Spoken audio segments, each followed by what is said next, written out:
structure of bank in India, issue of bank mergers, lending rate regime, Basel committees, different committee recommendations.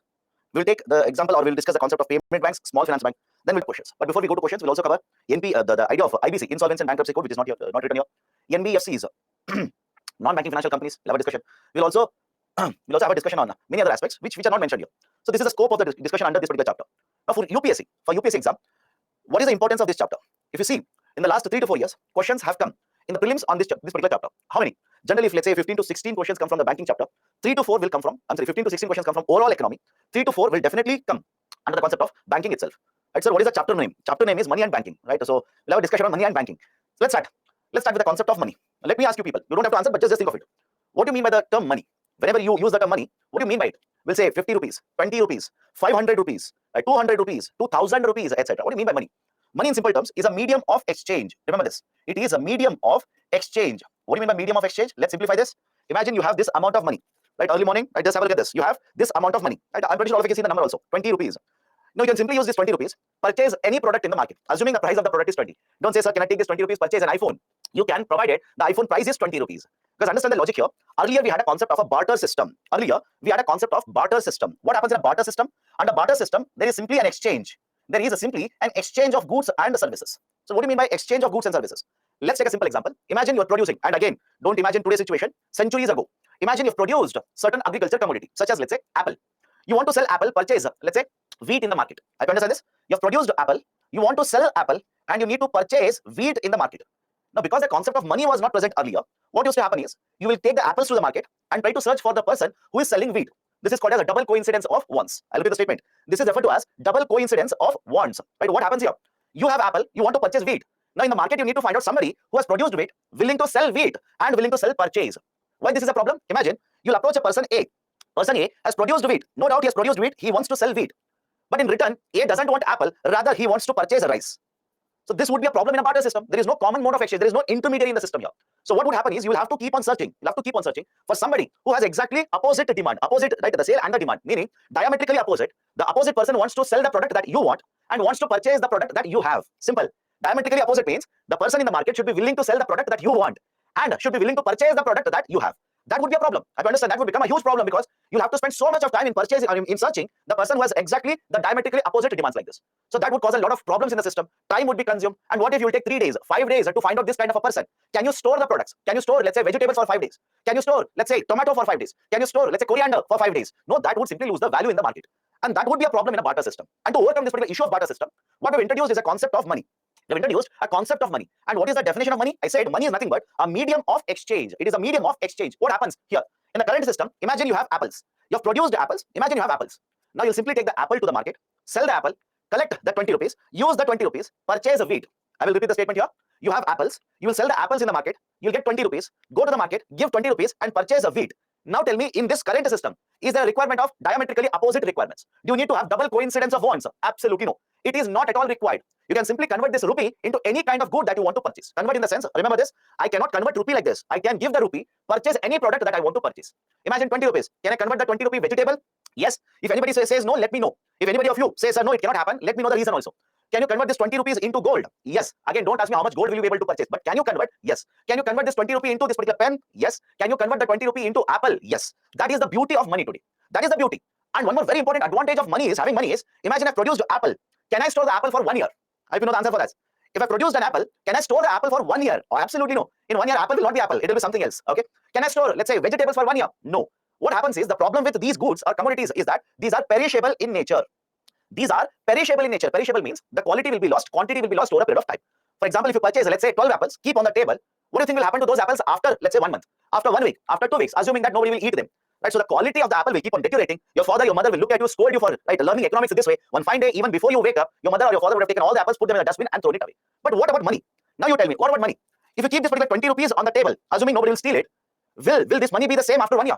Again, don't enter into inflation here, etc., etc. Don't complicate things.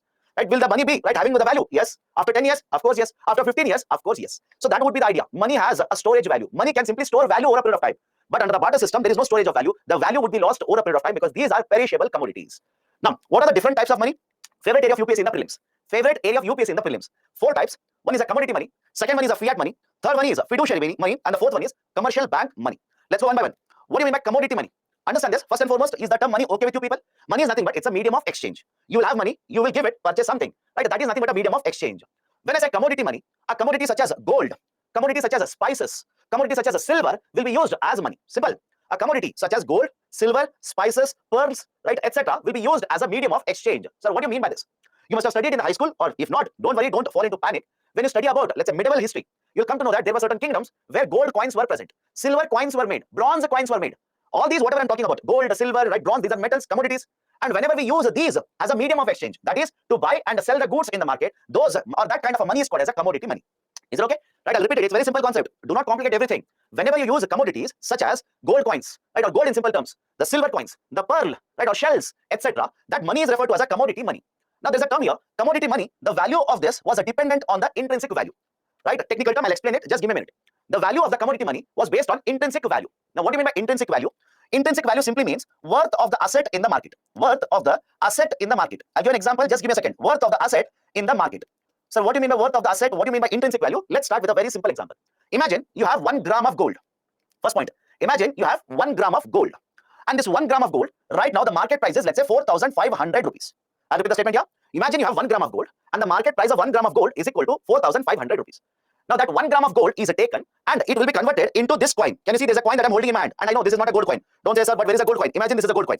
Right, yellow metal. The very, very famous yellow metal favorites of everybody in the world. So can you see a coin in my hand? Yes or no? Let me know. Can you see a coin in my hand? And nobody wants to answer. Right? I believe most of you have woken up now, right? Shaking the head, rubbing the eyes, etc. Right? There's a coin. Imagine you have 1 gram of gold and you've converted that 1 gram of gold is equal to this particular coin. Now tell me, what is the worth of the goods and services that you can purchase in the market using this 1 gram of gold? Right? I'll repeat the statement. Right? Many of you said, sir, you can ask me to give a thumbs up. That is a very, very good way. Yes, if you want to give a thumbs up, I'm happy. So what is the value of the goods and services I can purchase in the market using this 1 gram of gold coin? Simple, 4,500. Why it is 4,500? I say it because 1 gram of gold is equal to 4,500. So what is the asset made of? The asset is made of gold.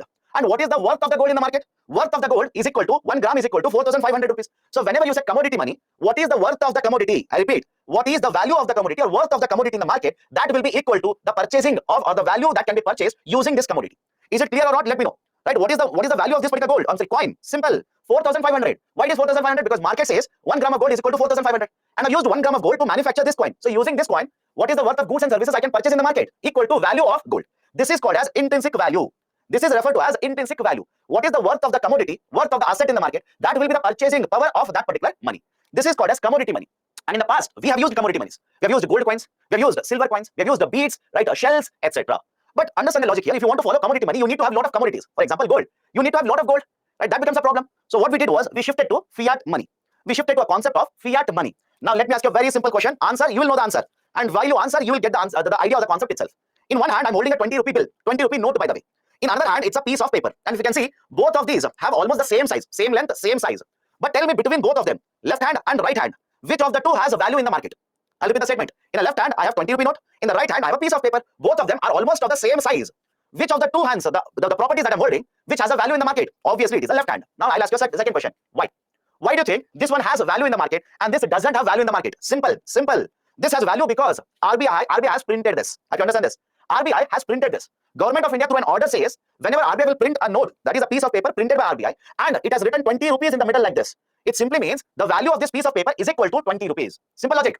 Why are we saying this is worth 20 rupees? Why can I go to the market and purchase 20 rupee worth of goods and services? Because government has told us. Government through an order tells us that if RBI prints the note and there is a signature, there is RBI written, there is Gandhiji's photo like this, and if the value that is printed on this note is equal to 20 rupees, then you can simply take this to the market, exchange with the goods and services whose value is 20. This is nothing but an example of a fiat money. Fiat money simply refers to that money which has been given value by the government. Have you understand this? Any piece of paper or any piece of coin or let's say metal, which value is given or whose value is given by the government, or the value is derived through order of the government. Whenever the money derives its value through the order of the government, such money is called as fiat money. F-I-A-T, fiat money. Example of a fiat money, the currency notes. The currency notes, right? It could be 20 rupee, it could be 500, it could be 2000. You can take up any note, open it and see there is a RBI, right? The governor's signature. Again, don't say, sir, exception is there, 1 rupee, etc. We'll discuss that later, don't worry. Right? A higher denomination currency notes. RBI governor's signature is there. Mahatma Gandhi's photo is there. Right? There is a promise of RBI governor. And because of all of this, we'll simply say this piece of paper has a value equal to 20 rupees in the market. This money is referred as a fiat money. Now tell me, right, understand this, simple question now. Now tell me, if I remove the order, if I remove RBI governor's signature, if I remove the Mahatma Gandhiji's photo, if I remove the, let's say, the logo of RBI or the symbol of RBI, etc., what is the value of this currency note in the market? Have you understand this? If I remove RBI governor's signature, Mahatma Gandhi's photo is there, Reserve Bank of India in English and Hindi is written, nothing is there. What is the value of this in the market? No value. No value. It is made up of paper, but it doesn't have any value in the market. So that is the reason, remember this, if the order is removed, if the government of India does not give the order now, right, there is no notification by RBI also, then this is as good as this piece of paper. Have you understand this? This is as good as this piece of paper. This piece of paper has no value in the market. This also will not have any value in the market. So there is no intrinsic value. It is made up of paper, but it is very, very negligible. One paisa or half a paisa like this. So it doesn't have any intrinsic value. But because government gives the order, this will have a value of equal to 20 rupees in the market. This is basically the idea of fiat money. Is okay? This is basically the idea of fiat money. Done. So one is commodity money. Second one is fiat money. Third one is fiduciary money. Okay, third one is fiduciary money. As some of you are saying, sir, just like old 500 rupee and 1000 rupee note. Definitely correct. Now imagine you are cleaning the room in one of the books, which was a very big book. You are just scrolling through the pages and you came across old 1000 rupee note. Old 1000 rupee note. Today there is no 1000 rupee note, by the way. Now some of you say, sir, RBI governor signature is there. 1000 rupees written. Mahatma Gandhi's photo is also there. Then I should be getting 1000 rupee worth of goods and services in the market. You are right, as long as you argued this before 2016. What happened in 2016? Government of India simply said, we will withdraw the value. We will not be recognizing 1000 rupee anymore after this. It cannot be used for transaction. So done. Right? If you cannot use it for transaction, government has not given any value to it. You might be holding the 1000 rupee note. It is as good as a piece of paper.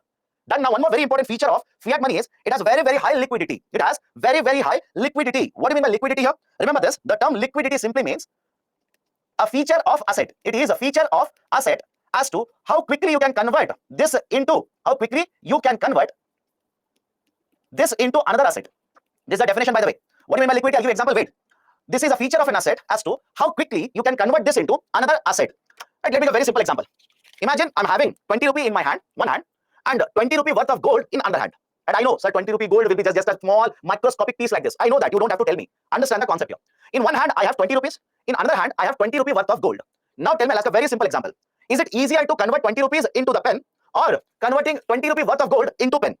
I can understand. Is it easier? Converting means selling and buying. That is what I mean. Is it easier to use this 20 rupees and convert this into pen, or is it easier to convert 20 rupee worth of gold into the pen? It should be money. It should be money, by the way. Some of you are saying gold. How? I don't know. You tell me. Let me address it then. Right? It is much easier to convert this 20 rupee into pen. Why? I'll tell you. Imagine you are the shopkeeper. You are selling this particular pen. I will come to your shop, pay 20 rupees, and imagine the market price is 20 rupees, by the way. So what I'll say?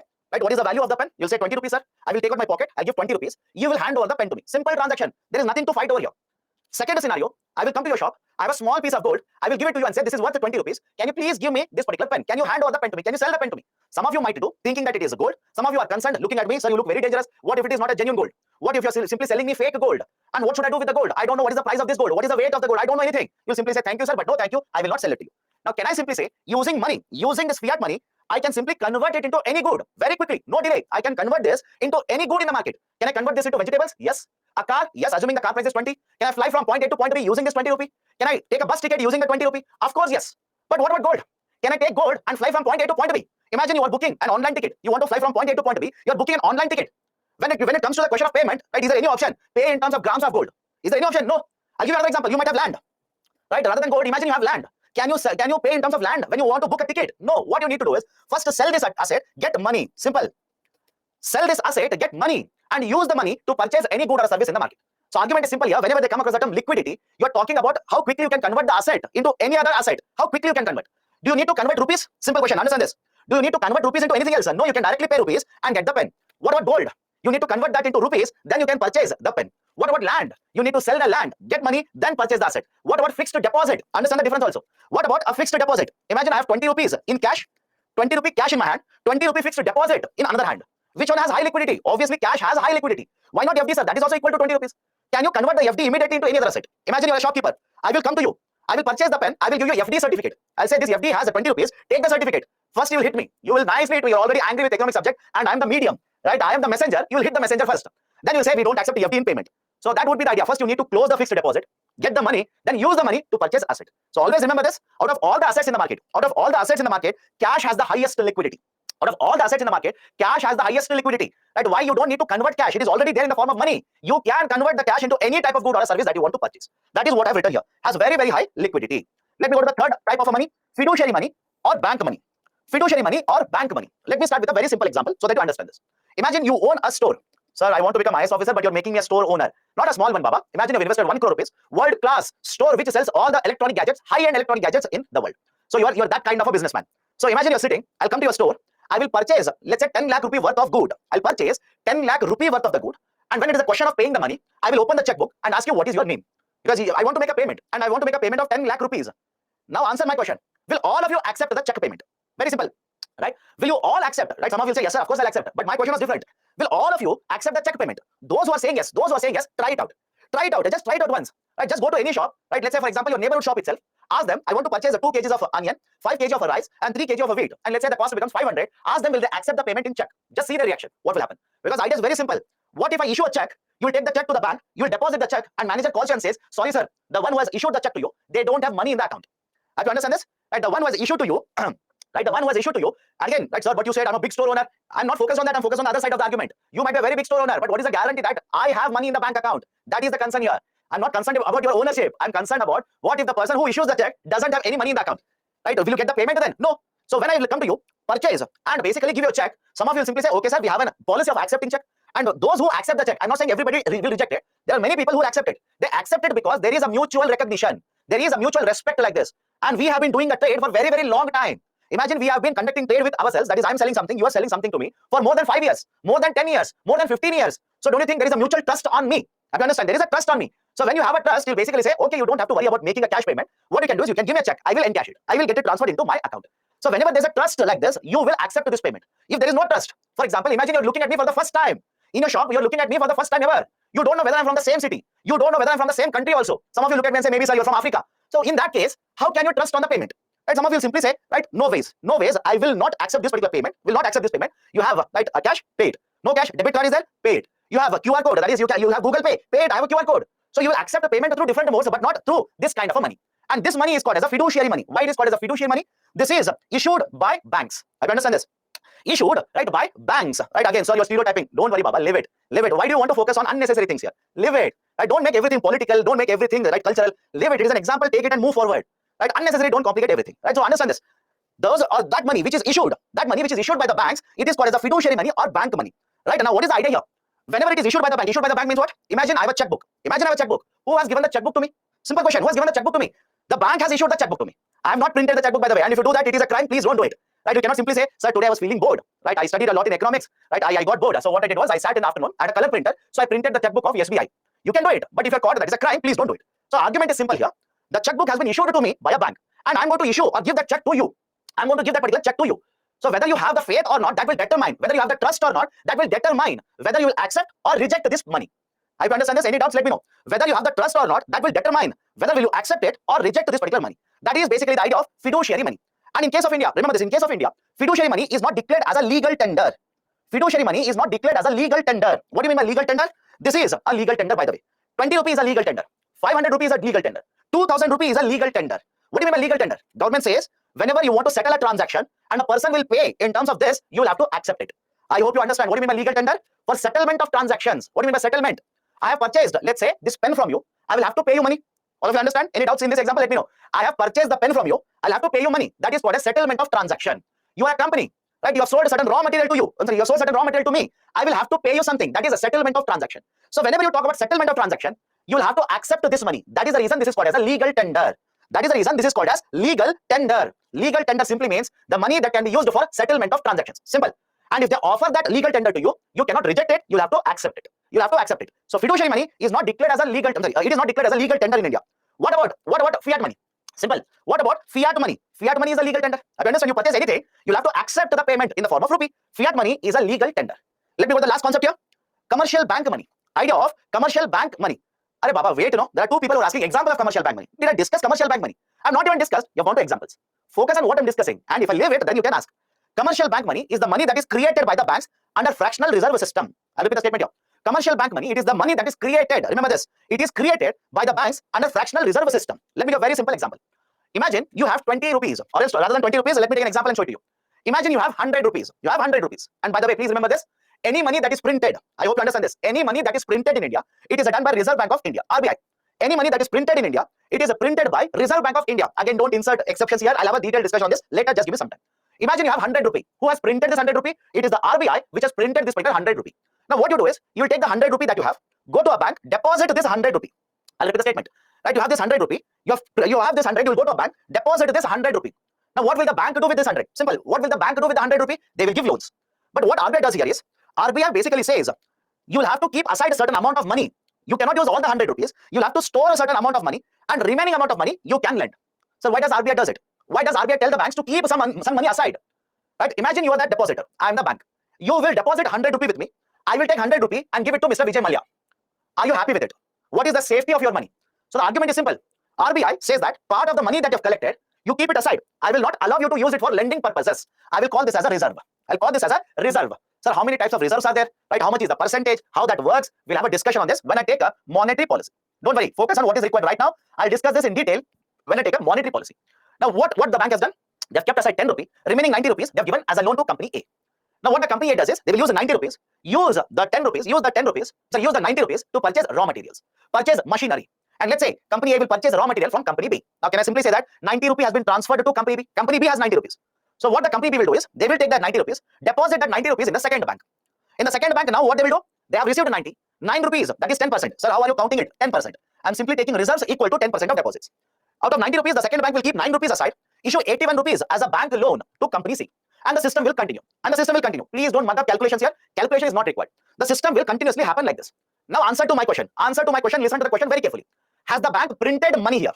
Has the bank, not RBI, I'm simply talking about bank 1, bank 2. Has the bank 1, bank 2, have they printed money? No, they have not printed money. Second question, have they created money? Second question, by the way, have they created money? Created money simply means, have they created loans? Have they created loans? Of course, yes. Right, now understand this very carefully. The loan creation done by the banks, I repeat, the loans which are created by the bank, that is called as commercial bank money. I repeat the statement here, right? The commercial bank money refers to the money which is in the form of loans that has been created by the banks. They are not printing money. Banks are not printing money. Printing is done only by Reserve Bank of India. The banks are simply taking the money. They are circulating the money in the form of loans. That money in the form of loans is referred to as commercial bank money. And this system, come to the definition of fractional reserve system now.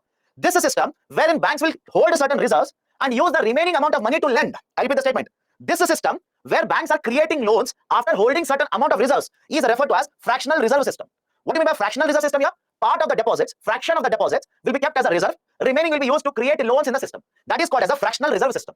Every bank in India follows the same system. Have you understand this? Every bank in India follows the same system. Now, what is the commercial bank money? It is the money which is created by the banks using fractional reserve system. For example, in case of India, RBI has a reserve system. That is, certain reserves have to be maintained by the banks. The banks will keep the reserve. Remaining amount of money, they will use it to create loans. They will use it to create credit in the market. This process of creation of credit, that money is referred to as commercial bank money. Right? That is the basic idea of commercial bank money. So I'll put in a nutshell here, four types of money. One is commodity money. A commodity itself will be used as a medium of exchange, has intrinsic value. Second, fiat money. Any money that has the value through the order of the government. That is a fiat money, no intrinsic value, but has very high liquidity. Example, currency coins in India, currency notes in India. Third one is a fiduciary money, the money that is issued by the banks, but may or may not be accepted in the market. Example, checks, demand draft. These are not legal tenders. And the fourth one is commercial bank money. The credit that is created, remember this, the credit or the loans that is created by the banks under the fractional reserve system, that is a commercial bank money. Done? Okay. Now, what is the banking structure? Okay. What is the banking structure in India? At the top, we have Reserve Bank of India. I repeat, at the top, we have Reserve Bank of India. Somebody says, I can't understand commercial bank money. Arey Baba, bank will collect a deposit from you, give that deposit as a loan. That loan is a commercial bank money. Let me put a picture now. Right? I don't understand how difficult is the concept here. I've told you this. Here is a bank. They will collect a deposit from you, and part of the deposit, they will keep it in the form of reserve. Why they have to keep in the form of reserve? Because if they don't maintain reserve, they are taking more risk. So RBI will say, keep certain amount of reserve, and remaining amount of money, they will issue it in the form of loan. Bank is not printing money here. They are simply using the money which is already printed by RBI. This is nothing but commercial bank money. Okay, let's go to the next one. What is the banking structure in India? At the top, we have a regulator, Reserve Bank of India. Below Reserve Bank of India, right, we have a regulation of RBI over commercial banks. What's a commercial bank? Those which are involved in commercial activities. These are classified under Banking Regulation Act. These are identified or basically covered under Banking Regulation Act, BR Act. Now, the commercial banks can be divided into two parts, scheduled and non-scheduled. What is the difference between scheduled and non-scheduled? Before that, let me give a very basic idea, not required in economics.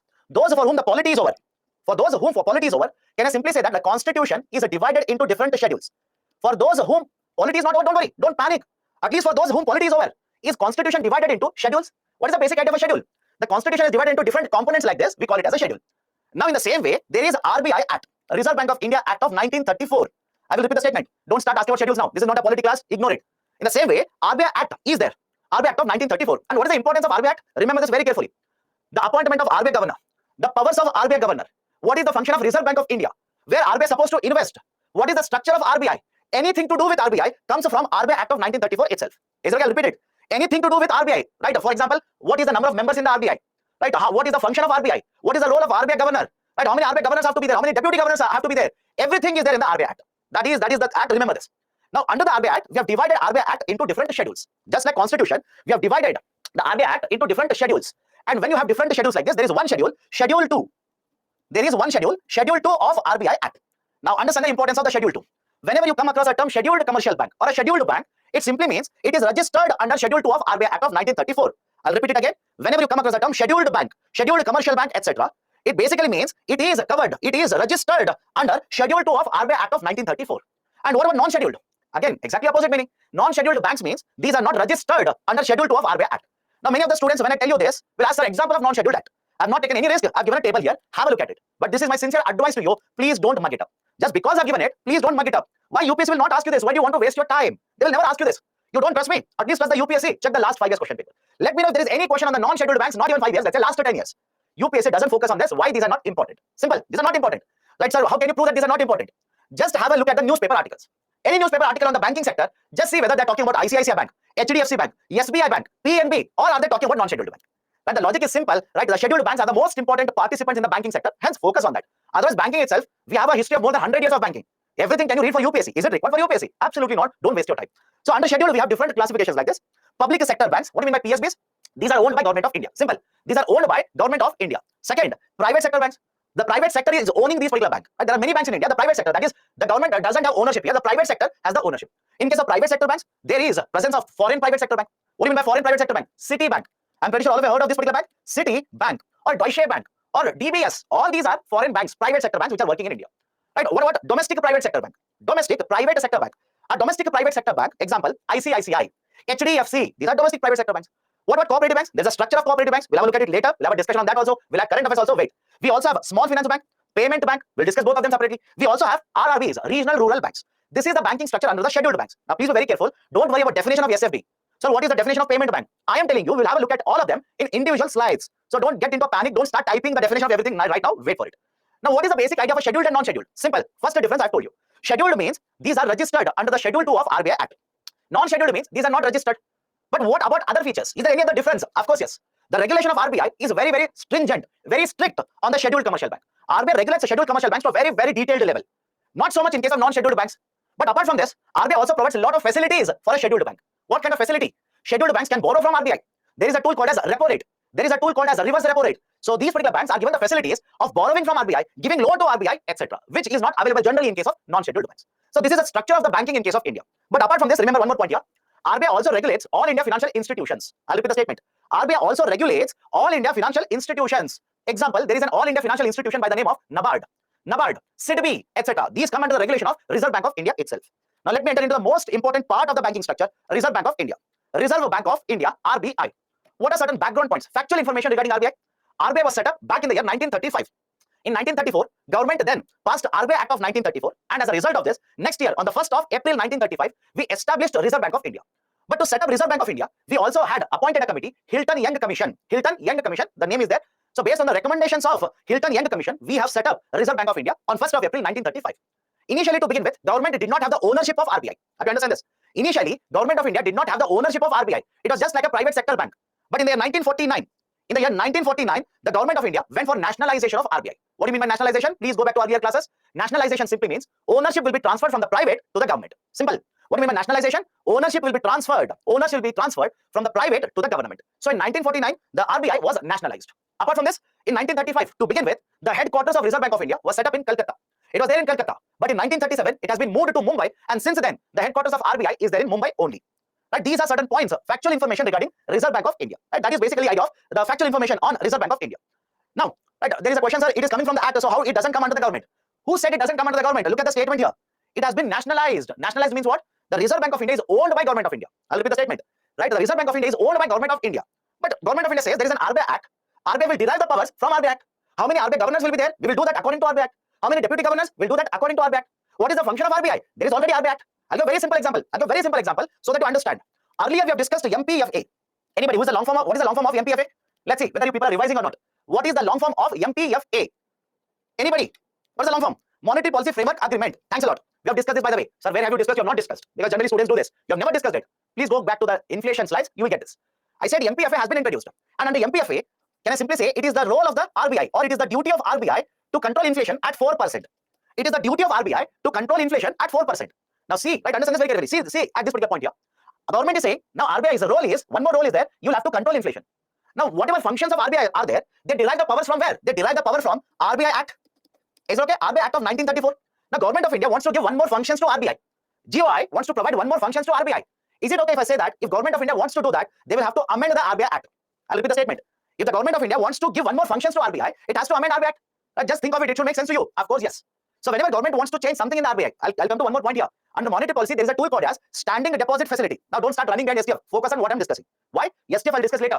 There is a new tool which has been introduced, SDF, standing deposit facility. So when you have a standing deposit facility which is introduced by Government of India or introduced by RBI, that is a function of RBI. Is it fair to say that first you need to amend RBI Act? Have you understand this? First you need to amend RBI Act. Of course, yes. To introduce the idea of SDF or the concept of SDF, Government of India back in 2018 itself had amended RBI Act. So remember this, RBI derives the powers. RBI's functions come from RBI Act. So any new function has to be done by RBI. Any new tool has to be introduced by RBI, etc. First, you will have to amend the RBI Act, right? You will have to amend the RBI Act.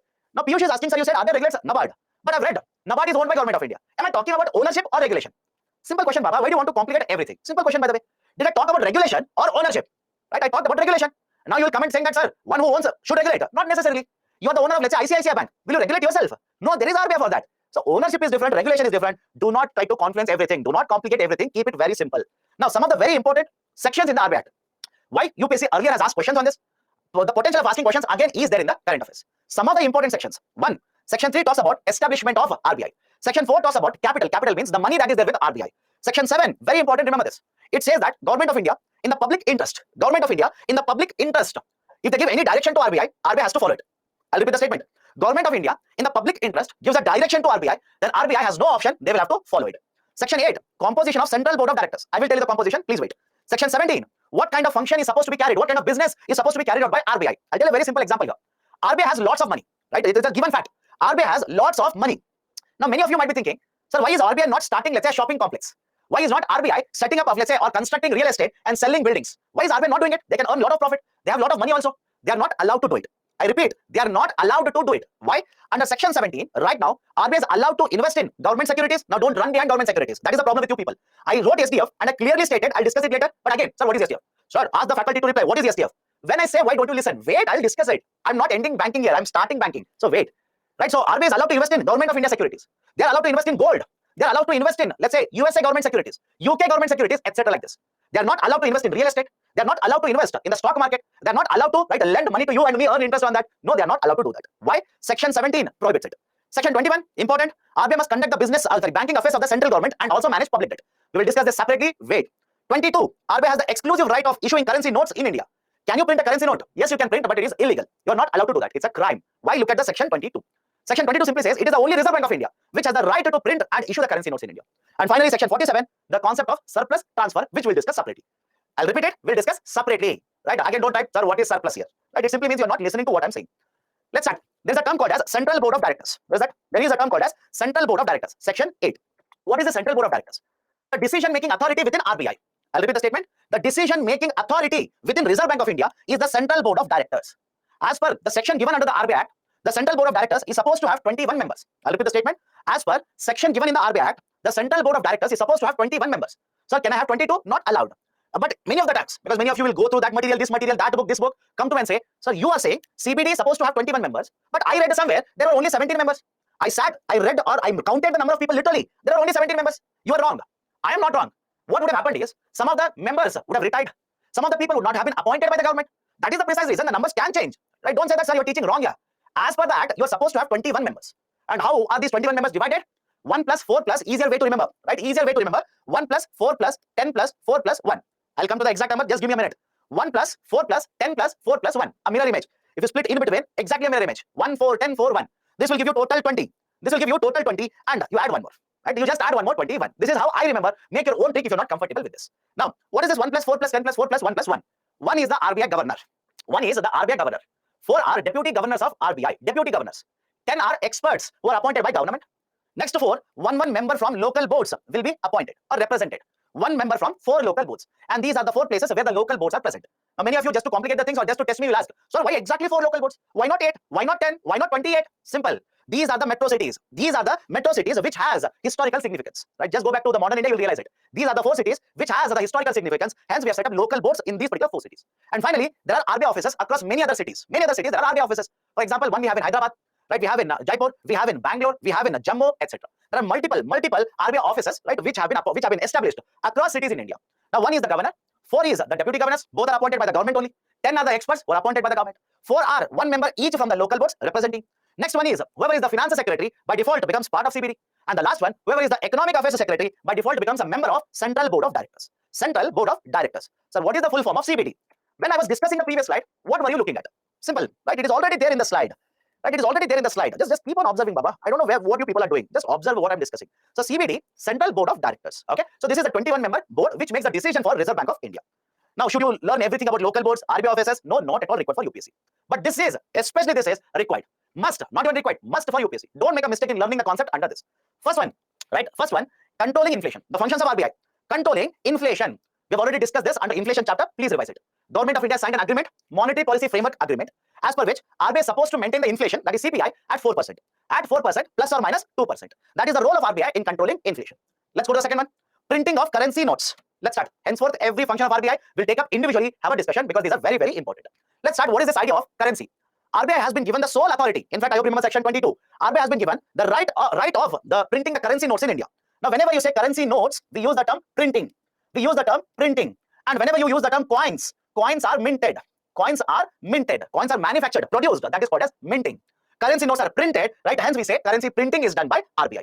Now, all the notes in India except 1 rupee note. I'll repeat the statement here. All the notes in India, currency notes in India, except 1 rupee note are printed by Reserve Bank of India.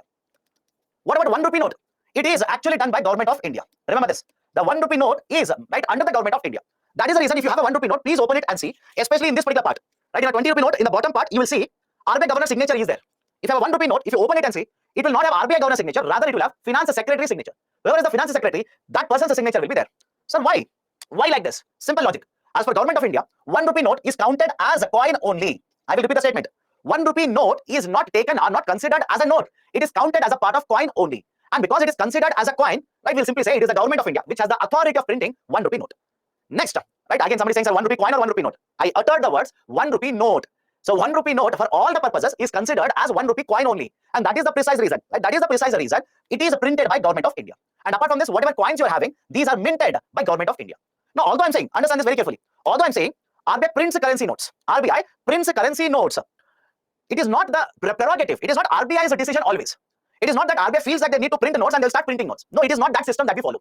What generally happens is, there are certain conditions, under certain specific conditions, RBI will prepare a report, give it to Government of India. Government of India will accept the report and then RBI will start printing the currency notes. I'll repeat the statement here. It is not that RBI feels like printing notes and they'll start printing notes. For example, imagine Mr. Shakti Kanta Das has woken up. Right, imagine. Now he feels like we should print a 10,000 rupee note. He cannot simply say, I have the right to print, so let's start printing 10,000 rupee note. It is not done like that. What they do is, they'll prepare a report first, give it to Minister of Finance. Once the Minister of Finance approves it, they'll start printing the 10,000 rupee note. Sir, what circumstances, under what situations they will print the currency note? Simple. Imagine this is a 20 rupee note printed, you have it, and this 20 rupee note is cut in 20 places. You must have certain old currency notes where a lot of cuts are there. Can you see a small space this side? Very small space. A UPSC aspirant will look at it and start writing a essay here. Right? They will have a look at the silver line here. They will pluck out. They'll simply erase the silver line. They will deface the currency note. Or somebody will simply put a staple in the currency note. You're not supposed to staple. Staple means you're not supposed to put a staple on the currency note. You're not allowed to do that now. So what RBI says is, all these currency notes are not supposed to be circulated. Even if you want to circulate, nobody will accept it. For example, how many times this has happened? Just observe it. How many times this has happened? You have gone to purchase something, let's say vegetables, you have purchased, you have given a 500 rupee note, and let's say 400 rupee notes are given to you. You will count it and you will see that one currency note has cut. Right? It has a very long cut like this. Right? Any moment of time, it will simply tear apart. Or there are, right, let's say cello tapes. Right? The cello tapes are there in 10 places. Will you accept such currency note? And will you accept this currency note? And you'll simply say, no, right? I cannot give it to someone. Nobody will take it from me. You please give me some other currency note. What RBI says is, you don't have to be worried. If you have such currency note, go to any bank, give the currency note, right? You get it exchanged. Very simple. You go to a bank, give the currency note, get it exchanged. Right? That's it. But what do you think will happen? Imagine this is the only currency note in India. I hope you understand why I'm using the term only currency note. Imagine this is the only currency note. It is a tone like this. Cello tape is there. People have written essay here. You can't circulate. You will go to the bank, deposit it. Right? If this is the only currency note which is deposited, if this is also not there in the system, will the money circulation be affected? Will the currency notes in the market come down automatically? Yes. So what RBI does is, they will withdraw these currency notes, right? Print new currency notes, issue them in the market. Is it okay? They will withdraw these currency notes, print new currency notes, issue them in the market. I'll give you one more example. One more very simple example. Whenever you take a currency note or you have a currency note, these currencies will have security features. I'm pretty sure all of you know this by now. These security notes have security features. Right? What do you mean by security features? RBI says, RBI, right, word is there. Right, there is RBI governor signature. And if you tilt the currency note in a particular angle, you can see, like Mahatma Gandhi's photos also in a blank space. Right, I hope you know this. These are called as security features. But over a period of time, what happens is, people will print a fake currency note and circulate them. People will, right, simply print a fake currency note and circulate them. Now, don't you think fake currency notes are a problem? Right, so RBI has to address it. How does RBI do it? What RBI says is simple. Right, follow this very carefully. Let me prove it. What RBI says is very simple. Imagine you have an old currency note. Imagine you have an old currency note printed many, many years ago. Right, what they do is, they will ask you to submit this particular old currency, and they have printed this particular new currency. Right, this is a new 20 rupee note, by the way. I know it is a green color, so it is not visible. Right, so understand the logic here. Imagine this is old currency note. Lot of fake currency notes are available in the market. How do I address it? How do I address it? Simple. Withdraw these currency note, print a new currency note, and issue it. Now, if you basically withdraw all these red color notes, can you address the issue of fake currency notes? Yes. But again, right, in the future, you will again face the idea of a fake currency. Why? What people will do? Now, RBI has, right, basically printed green color notes, smaller notes, 20 rupee. They will start creating fakes of this. Again, in a couple of years, you will get fakes of these currency notes also. So understand the logic here. RBI, under various circumstances, will prepare a report, give it to government, finance ministry. They will approve it. Now, RBI will start printing the currency notes. Now, where do we print the currency note? Right now, where are we printing the currency notes? There are 4 places in India. Devas, Nasik, Mysore, and Salbani. Right, have a look at this. There are 4 places where we print currency notes. Devas, Nasik, Salbani, and right, the Mysore. These particular places are located in respective states. I've written the names of the states also. Please have a look at it. The first 2 are owned by SPMCIL, Securities Printing and Minting Corporation of India Limited. I'll repeat it. The first 2 are owned by SPMCIL, Securities Printing and Minting Corporation of India Limited. And SPMCIL is owned by Government of India. It is owned by Government of India. The next 2, that is one at Salbani, second one at Mysore, is owned by one more, right, company by the name of Bharatiya Reserve Bank Note Mudran Private Limited. Bharatiya Reserve Bank Note Mudran Private Limited. Now, please don't run behind this particular term. I can say many of you are asking, sir, private limited. Does it mean owned by a private sector? No. Under Companies Act, this is all very technical in nature. Under the Companies Act, when the number of owners are up to this, you can call it as a public limited. And when the number of owners are this much, you can call it as a private limited. That is the classification under the Companies Act. The term public limited and private limited doesn't mean it is owned by the government, it is owned by the private sector. No, it only represents how many number of owners are there. You don't worry about it. You don't worry about it. You are not preparing for a company secretary exam. Simply understand, there is one company by the name of BRB NMPL, Bharatiya Reserve Bank Note Mudran Private Limited. This is owned by Reserve Bank of India. In the name itself, it is there. It is owned by Reserve Bank of India, RBI. Right, so these are the 4 places. Now, there is one more point here. Post 1996, we are issuing a series of notes which is referred to as Gandhi series notes. Post 1996, most of the currencies that we have issued today, these are called as Gandhi series notes. Sir, what do you mean by Gandhi series note here? What do you mean by Gandhi series note? Simple, let me prove it. This is a 10 rupee currency note. Can you see the photo of Mahatma Gandhi? If anybody is unable to see, let me know. Can you see the photo of Mahatma Gandhi? Yes. This is a 20 rupee currency note. Can you see the photo of Mahatma Gandhi? Of course, yes. It is there, by the way. It is there. Sir, I'm unable to see the note that you're holding. You don't worry. All of you have money with you. Open the note and have a look at it. There's a photo of Mahatma Gandhi. These are called as Gandhi series notes. These are referred to as Gandhi series notes. From 1996, we introduced a system where every currency note will carry the photo of Mahatma Gandhi. And that is the reason these are referred to as Gandhi series notes. Done? Right, so this is the second function, by the way. First one is inflation control. Second one is introduction to currency. That is the printing of currency notes is the duty of Reserve Bank of India. Third one, right, banker to the government. One of the sections of RBI Act. Banker to the government. Right, sir, then before 1996, which series notes were there? There were different series. Right, earlier we used to have notes with RBI logo. Today we don't have it. We used to have RBI notes with satellite photos, agriculture, farming photos. Right, we have removed most of them. And if you see the bigger currency denomination notes, all of them are Gandhi series notes only today. Okay, let me go to the next very important function of RBI, government banker. That is banker to the government. Very, very important. A lot of current affairs you can learn for only this particular function itself. Now, what do you mean by banker to the government? What do you mean by the term banker to government? Simple. Any activity of the government in terms of, let's say, making payments, receiving payments, etc., is done by Reserve Bank of India. I'll repeat it. Any activity, okay, any activity of government of India in terms of making payments, receiving payments, etc., right? This is right refers to the role of banker to the government. Sir, what do you mean by this? Government of India has to have an account, bank account, by the way. Does anybody disagree with this statement? Let me know. Government of India has to have a bank account. Sir, why does Government of India require a bank account? Imagine Government of India has asked you to construct a road. They will have to make a payment. So it has to come from somewhere. Or do you think this is what happens? Right? We have constructed a new parliament building. All the cash of the Government of India is kept in the parliament building. And if you have constructed the road, government is supposed to pay you, let's say, 10 lakh rupees. Prime Minister will have the key. They'll open the room key. They will count to 10 lakh rupees like this and they will make a payment. No. Just like any company, just like you and me, state governments, the central government are supposed to have bank accounts. And the state government and central government have a bank account with the Reserve Bank of India. Simple. They have a bank account with Reserve Bank of India, RBI. Now, from this account, whenever government has to make transactions, it is facilitated by Reserve Bank of India. That is the reason why we say RBI is a banker to government. But more important than this, there is a term called as public debt. Understand the concepts very carefully now. I'll discuss a lot of current affairs concepts. First and foremost, let me start with the term debt. I will keep on writing. Don't keep on asking me same thing that I'm writing in the slide. Now, let's start with a very simple example. Imagine there is person A. Person A will take a loan or borrow. Either you can say the loan or borrow from B. A will take a loan or borrow from B. Now, is it okay if I say because they have taken a loan or borrowed, A has to make a repayment? If you have a problem with this, let me know. Because A has taken a loan or borrowed, A has to make a repayment. Imagine the repayment value is 100 rupees. Imagine A has to pay 100 rupees. I will call this as debt. I'll simply call this 100 rupee as a debt. So whenever you come across the term debt in banking, in government of India, what does it mean? If I say government to debt, understand the statement here. If I say government to debt, what does it mean? It simply means the money that the government of India has to pay back. The money that the government of India has to give back. The repayment has to be done. That is the meaning of the term debt. First one, done. Second one, there is a term called as public debt. You already come across in one of the slides. There's a term called as public debt. Public debt simply means how much has government of India borrowed, how much is the debt of government of India. Simple.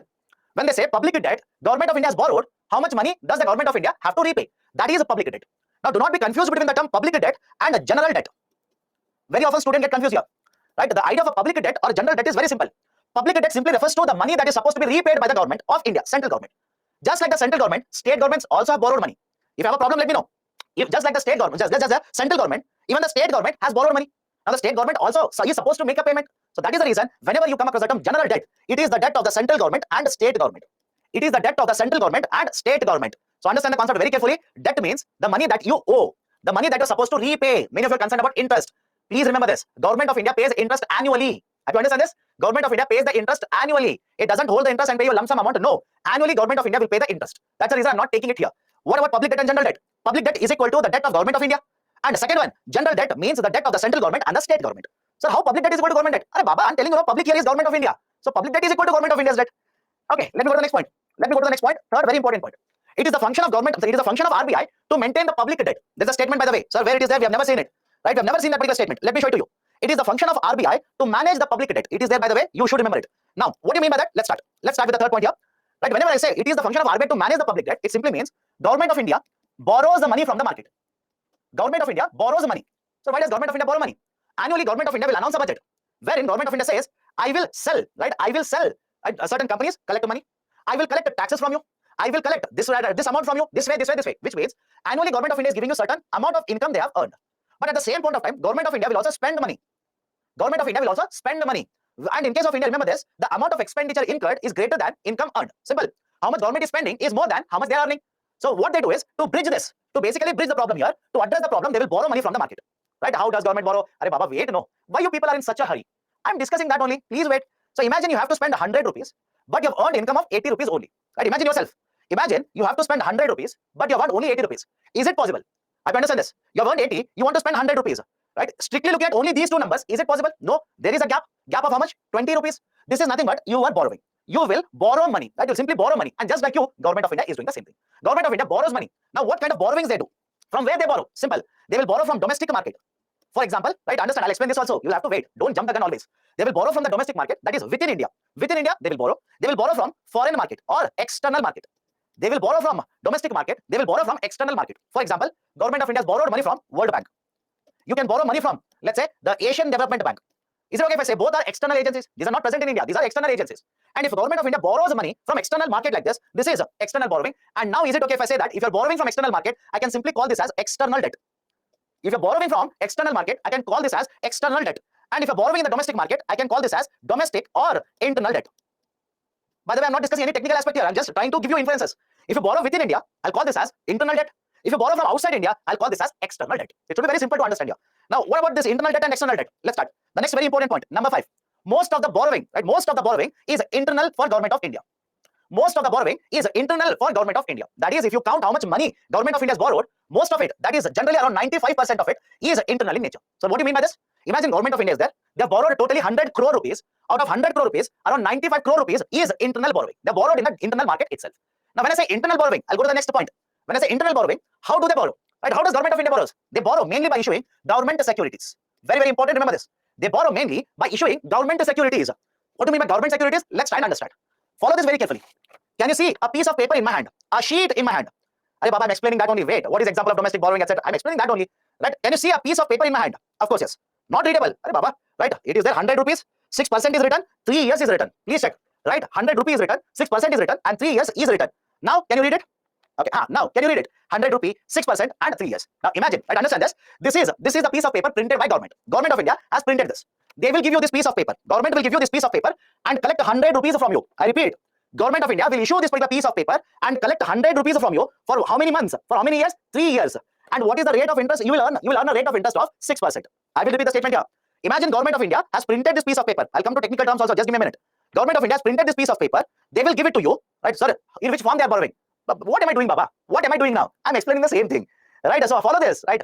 Government has printed this. Government will give it to you. They will collect 100 rupees from you for 3 years, and annually Government of India will give you 6% rate of interest. This is how Government of India borrows. That is what I'm explaining. You're asking me the same thing, right? I don't understand your psyche, right?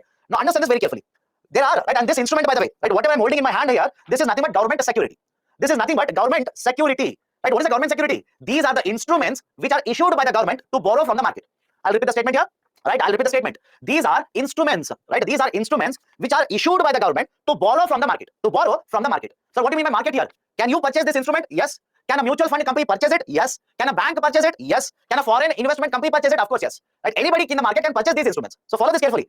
Government securities are of two types. In one case, the maturity period is less than 1 year. Maturity period is less than 1 year. So what do you mean by maturity period? Can you see the number here? Yes or no? Let me know. Can you see a number here? There is something that I've written at the bottom of the sheet. What is written? 3 year. What is the meaning of the term 3 year here? It simply means I'm going to issue this for 3 years with you, and I'm going to borrow money for 3 years. Simple logic. Don't complicate everything here.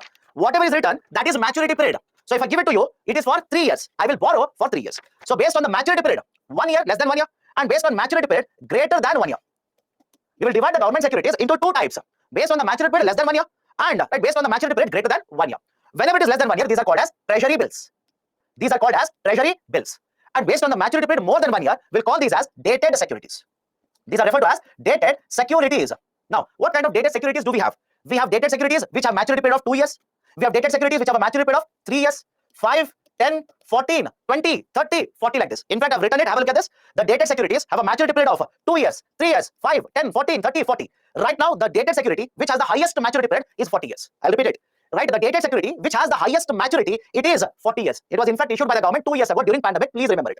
Now have a look at this. What about treasury bills? What about treasury bills? Treasury bills have a maturity period of up to 1 year. Up to 1 year. For example, there are treasury bills with a maturity period of 91 days, right? 182 days, 364 days, etc. Right, etc. So these are called as a treasury bills. These are called as a dated securities. What does the government do? Government will print them, issue it to investors in the market, collect money from the market. Collect money from the market. Imagine the maturity period is 3 years. It means government is borrowing for 3 years. Rather than 3 years, imagine the maturity period is 10 years. Government is issuing and borrowing from 10 years. Sir, can I purchase it? Of course, yes. You can purchase the government securities. For that, you'll have to open an account with Reserve Bank of India. You'll have to open an account with Reserve Bank of India, right? And from that particular account, you can directly purchase the government securities from the market. You can, of course, do that. It is allowed. Banks are allowed to do this. Insurance companies, foreign institutions, there are many investors in the market who are allowed to purchase government securities, and the money will be collected by the government. But understand this, right? I'll tell you the process. Understand the process very carefully. I'll go to the next point here. The process is very simple. Government of India has printed the government securities. This is the security I'm talking about. Government of India has printed the government security, but they will not directly sell it to us. They will not come to the market and sell it. Right? That is, you will never see Government of India selling securities in the market. They don't do that. What they do is, they will give the securities to Reserve Bank of India. They will give the securities to Reserve Bank of India. And it is the Reserve Bank of India which will sell the government securities, collect the money, and transfer this money into the account of Government of India. I will repeat the statement here. Government of India has printed it, but government doesn't sell it. Government will simply give it to RBI. RBI will take the securities, sell it in the market, and transfer the money to government. We can purchase, companies can purchase, banks can purchase the securities in the market like this. This is how the system actually functions. Is it okay? This is how the system actually functions. And that is the role of Reserve Bank of India. The Reserve Bank of India has to conduct these kind of activities in order to help Government of India to borrow from the market. Have you understand this? Public debt means what? Borrowing. Right? And the Reserve Bank of India is helping Government of India to borrow from the domestic market. So far, it is done only in the domestic market. What about external debt? External debt is generally maintained by Finance Ministry. I repeat, external debt, right, is maintained by Finance Ministry. Whatever is the borrowing of Government of India from World Bank, etc., that comes under the Finance Ministry. What about domestic debt, internal debt? It is maintained by Reserve Bank of India. It is done by RBI, Reserve Bank of India. Done, right? So this is the role of RBI, right? This is the discussion regarding the role of RBI in doing all of this. There are many more current affairs here. We'll discuss all of that also. But let me take up certain questions from your side. Then we'll take a break. Then we'll restart. GPay, PhonePe, etc. falls in which of these categories, sir? Right? It is just a mode of payment. It is not a money. Right? Do you think Google Pay is money? Right? How many of you think Google Pay is money? Google Pay is a type of instrument which you are using to pay money. It is not money. Have you understand this? It is not money. It is a tool that you are using to pay money, Baba. Didn't understand government securities? I'll repeat it again. Follow it. Government security is an instrument which is issued by government. First point. Government securities are divided into two types. Right? Based on what? Based on maturity. Now you'll ask, what is maturity? Look at the number here. What is written in the piece of paper? 3 years. 3 years, which means government will issue this, borrow money for 3 years. Simple. That is called as maturity period. Third, they can basically understand this. They can basically issue this in the form of the instruments which have maturity period of up to 1 year, which are called as treasury bills. more than 1 year, which are called as dated securities. And the benefit of investing or buying G securities is these are very, very safe investments. I'll repeat it. Right? These are very, very safe investments. Why these are issued by the government? Have you understand this? These are issued by the government. And government of India is issued means obviously you'll have more faith in government of India. So generally understand this. The G securities which are issued, it is very, very safe to invest in the G securities because they have the backing. Repayment is done by government of India. That is the precise reason. Next I said, although these are printed by government of India, these are issued in the market. These are sold in the market by Reserve Bank of India. The Reserve Bank of India sells these to individuals, sells it to companies, mutual fund companies, right, banks, foreign investors, etc. We can purchase these particular government securities from the market. Done. So this is the basic idea of government securities. Is advance payment of tax be termed as government borrowing? No. Advance payment of taxes, again, Baba, it is a tax. Tax is a liability. The tax is a burden. You'll have to pay it. It is not a borrowing.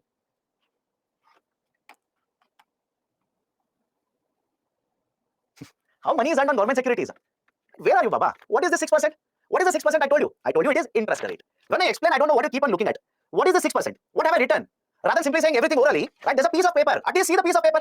What is written in the piece of paper? 6% is written. What is the 6%? Interest rate. I've told you already, it is an interest rate. If you invest in this particular bond and you purchase or this security and purchase it, annually government will give you 6% rate of interest. I've already told you all of this.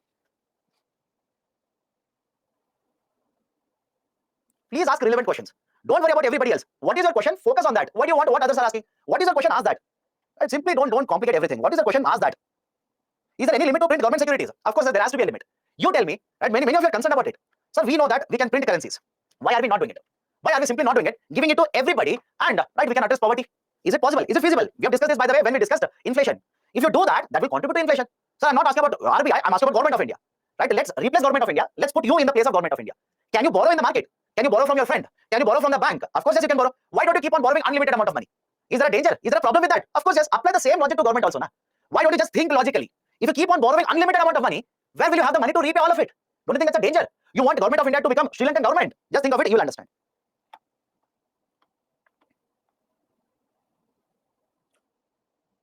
Okay, let's take a break now. Let's take a break. I'll restart at 8 o'clock. Okay, I'll restart at 8 o'clock.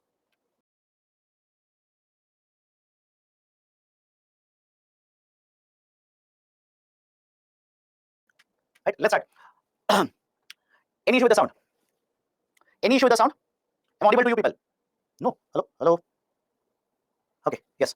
Let's continue. Let's continue. A lot of concepts we need to understand. Let's start. So somebody says, sir, what is the 6%? I did not understand. I'll repeat it again. Because again, I'll need this particular piece of paper. I've taken this. It is a type of government security. It's a type of government security which is issued by government of India. Right? Let's say to you, they've collected 100 rupees from you. They will give you annually 6%, which simply means every year you will earn 6% rate of interest. Have you understand this? Which simply means 6% rate of interest on 100 rupees. You are going to earn annually 6 rupees. You're going to earn annually 6 rupees. For how many years? 3 years. This is a basic idea for government security. Let me go forward. Here. The government securities, understand this, the government securities are of two types. One is a treasury bill. Second one is a dated security. There is a concept of a government bond also. There is this idea of a government bond. But before telling you the idea of a government bond, let me give you a very simple understanding of the term bond. A lot of technical concepts we'll discuss now. Follow one by one. Let me start with the term bond first. Bond is a debt instrument. Bond definition is this. Bond is a debt instrument. What do you mean by debt instrument? Imagine I am the company. I'm a private sector company. I want to borrow 100 rupees from you people. What I will do is, I will give you this particular piece of paper. Right? I'll give you this particular piece of paper and I will collect 100 rupees from you. But please understand this carefully. When I've issued and collected 100 rupees from you, is it okay? Right? Is it okay if I say it is as good as saying that I'm borrowing money from you? Let me see if there is a doubt regarding this.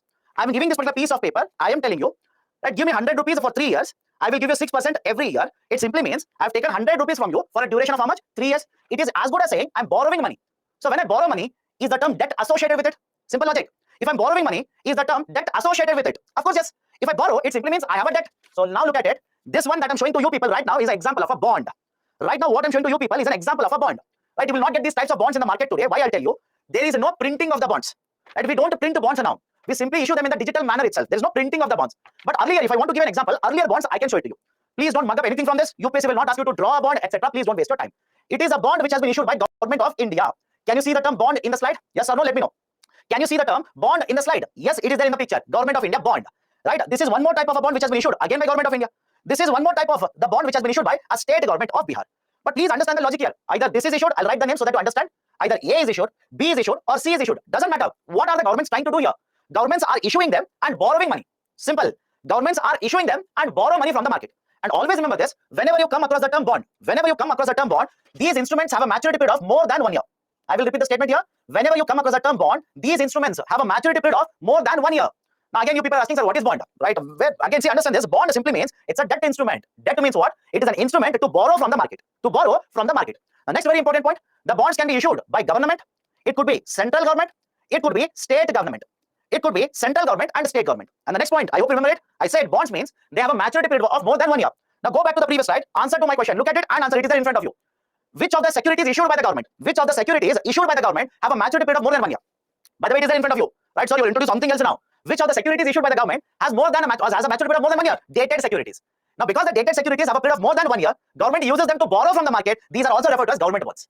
These are also referred to as government bonds. So, what about treasury bills? Do the treasury bills have a maturity period of more than 1 year? Answer is there in front of you. Do they have a maturity period of more than 1 year? No. Right? Because they don't have a maturity period of more than 1 year, we do not call them as government bonds. Government bonds are dated securities. Government bonds are dated securities. Done. Next very important point. Please make a note of this. Remember this.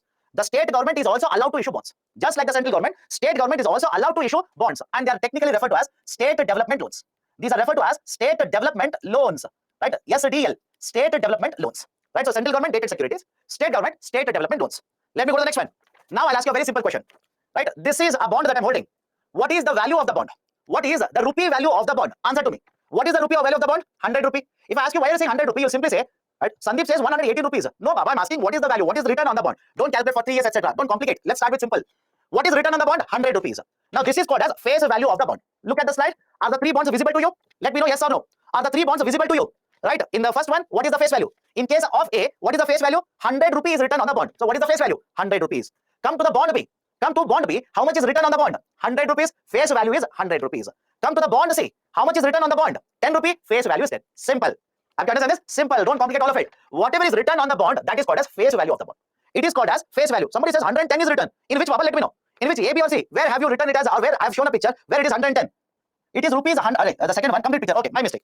My mistake then. Right, complete picture. Right, so see, 110. That's the face value. Whatever is written, take it as a face value. Right, see, 10 rupee. Right, A, it is 100 rupee. And whatever I'm showing in my hand, what is written on this particular bond? 100 rupee. This is called as a face value. This is called as a face value. And what is the importance of the face value? Follow this very carefully. Don't get confused here. Apply the basics. Bond is just like a pen. Bond is just like a pen. Can I sell the pen to you? Yes. Can you sell the pen to someone else? Of course, yes. Third person, can they sell it to somebody else in the market? Of course, yes. Now come to the bond. Just like a pen. Can I sell the bond to you? Understand this. Just like a pen. Apply the same logic. Can I sell the bond to you? Yes. Can you sell it to someone else? Yes. Which simply means, right, somebody says no. Right, I don't understand. What are you looking at? I say, pen is there. I will sell it to you. You can sell it to someone else. In the same way, bond is there. I will sell it to you. You can sell it to someone else. And the third person can again sell it to fourth person. Allowed in the market. There is a term called as tradable.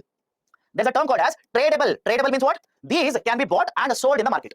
These can be bought and sold in the market. You can buy them. You can sell them. Now, some of you will ask, sir, why would I sell a bond?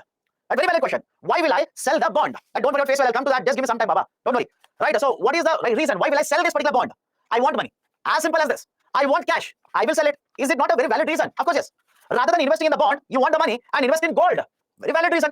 Rather than investing in bond, you want to invest in shares in the market. You want to purchase the shares of Infosys. You want to purchase the shares of Adani company. Right? For that, you will sell the bonds in the market. So far, so good. Let me know. So far, so good. Any problem with the idea of tradability of bonds? Just like any product, you can buy them, you can sell them. Simple logic. Now, let's apply basics. Right? Let's apply basics here. Go back to basics. Things are going to be very clear to you. If I say that supply of a product increases in the market, what do you think should happen to market price? You know the answer, by the way. If I say that supply of a product increases in the market, what do you think should happen to market price? Array, somebody says increases. Right? Just go back to basics now. Right? Some of you are saying increases. What is the logic? Let me know. If supply increases, market price should come down. Market price should fall. Apply basic knowledge, you'll understand. Another question.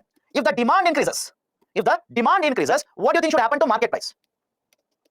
Simple question. What do you think should happen to market price? Sir, market price should increase. Does it make sense to you? Basic economics. Basics of economics. If supply of something increases, market price should come down because supply is a lot. And whenever the demand increases, demand is very high, people are willing to purchase more and more, market price should increase. Right? I've used this to explain a concept here. Right? Simple concept, but students confuse it. Students complicate it a lot. Now, I'll take the same example. Right? Just understand this very carefully. I'll take the same example. Answer to me now. If the bond supply in the market increases, what should happen to the market price of the bond? If the bond supply increases in the market, what should happen to market price of the bond? Sir, the market price of the bond will come down. Any doubts here? The market price of the bond comes down. Does it make sense to you people? If anybody says, sir, it doesn't make any sense to me, let me know. Right? I'm simply saying, if the should rise, Simran, you're saying should rise. Satish Kumar says it should remain constant. Why? Tell me. Right? Tell me. Why do you think the market price of the bond should remain constant? Or why do you think market price when the supply increases should increase? There has to be a reason. No. Why do you think that happens? By the way, you're wrong. But why? I'm trying to understand it. Bond is just like money. Of course, bond is just like money. It is a product. But the product's price do not remain the same. The price will keep on changing based on supply and demand. We have discussed this, right? So just like a product, if the supply of the bond increases, market price falls. So even now confusing, by heart it, right? Nothing can be much more simpler than this. If you sell more, price should come down. It should make perfect sense to you. But if it is not making sense to you, leave it. Don't complicate it. By heart it. This is my sincere advice to you people. Second, I'll write it. If the demand for bonds will increase, if people start purchasing more and more bonds, what should happen to market price? Market price of the bonds should increase. So unable to understand? By heart it. Because I am telling you the most basic thing, most basic. If supply increases, price should fall. If demand increases, price should increase. Now what can be more basic than this? I don't know. So that is the reason I am giving you a trick. If you are unable to understand it, simply by heart it. So bond supply increases, market price should come down. If a bond demand increases, market price should increase. Now, let me start explaining this to you. Follow this very carefully. This is a bond, right? This is a bond. What is the face value? What is the face value? 100 rupees. Now understand this very carefully. I've written an interest rate of 6%. Is it visible? Right? I've written an interest rate of 6%. Now in the context of bonds, rather than saying 6%, we use the term coupon rate. I repeat, in the context of bonds, rather than using 6%, rather than saying interest rate, we use the term coupon rate. It's simple. Interest rate we talk in terms of FDs, savings bank account. For bonds, we say coupon rate. So now if I show you this picture, this particular sheet bond to you, and I ask you what is the coupon rate, what is your answer? If I ask you what is the coupon rate, what is the answer? 6%. Coupon rate is clear. Now what is the importance of face value? What is the importance of face value? Always remember this. The coupon rate is calculated on face value. I will repeat the statement here. The coupon rate is calculated on the face value. Right? What is the coupon rate? 6%. What is the face value? 100 rupees. Now if you own this bond, I repeat, if you are holding this particular bond, after 1 year, government will give you 6 rupees. Done? After 1 year, government will give you 6 rupees. After second year is over, government will give you another 6 rupees. After the third year is over, government will give you another 6 rupees. So why 6 rupees? What is the face value? What is the face value? 100 rupees. What is the interest rate? What is the coupon rate? Coupon rate is a 6%. 6% of 100 is 6 rupees. Simple. Don't get confused here. Based on the face value, you calculate interest. That is coupon rate. But next point, understand this. This is where the complication will start. Before I go to this, before I complicate this, or before you start getting all the things bungled up, right? Imagine the market price of this pen is 100 rupees. Understand this very carefully. Right? Imagine, right? This market price of the pen is 100 rupees. Now, you want to sell it to me. Supply in the market is very, very high. Everybody is selling the pen in the market. If I want to purchase it from you, will I not bargain with you? Right? Let me know whether it is yes or no. Right? Whether the answer is yes or no, let me know. Right? Everybody is selling. So, any other example? Onion.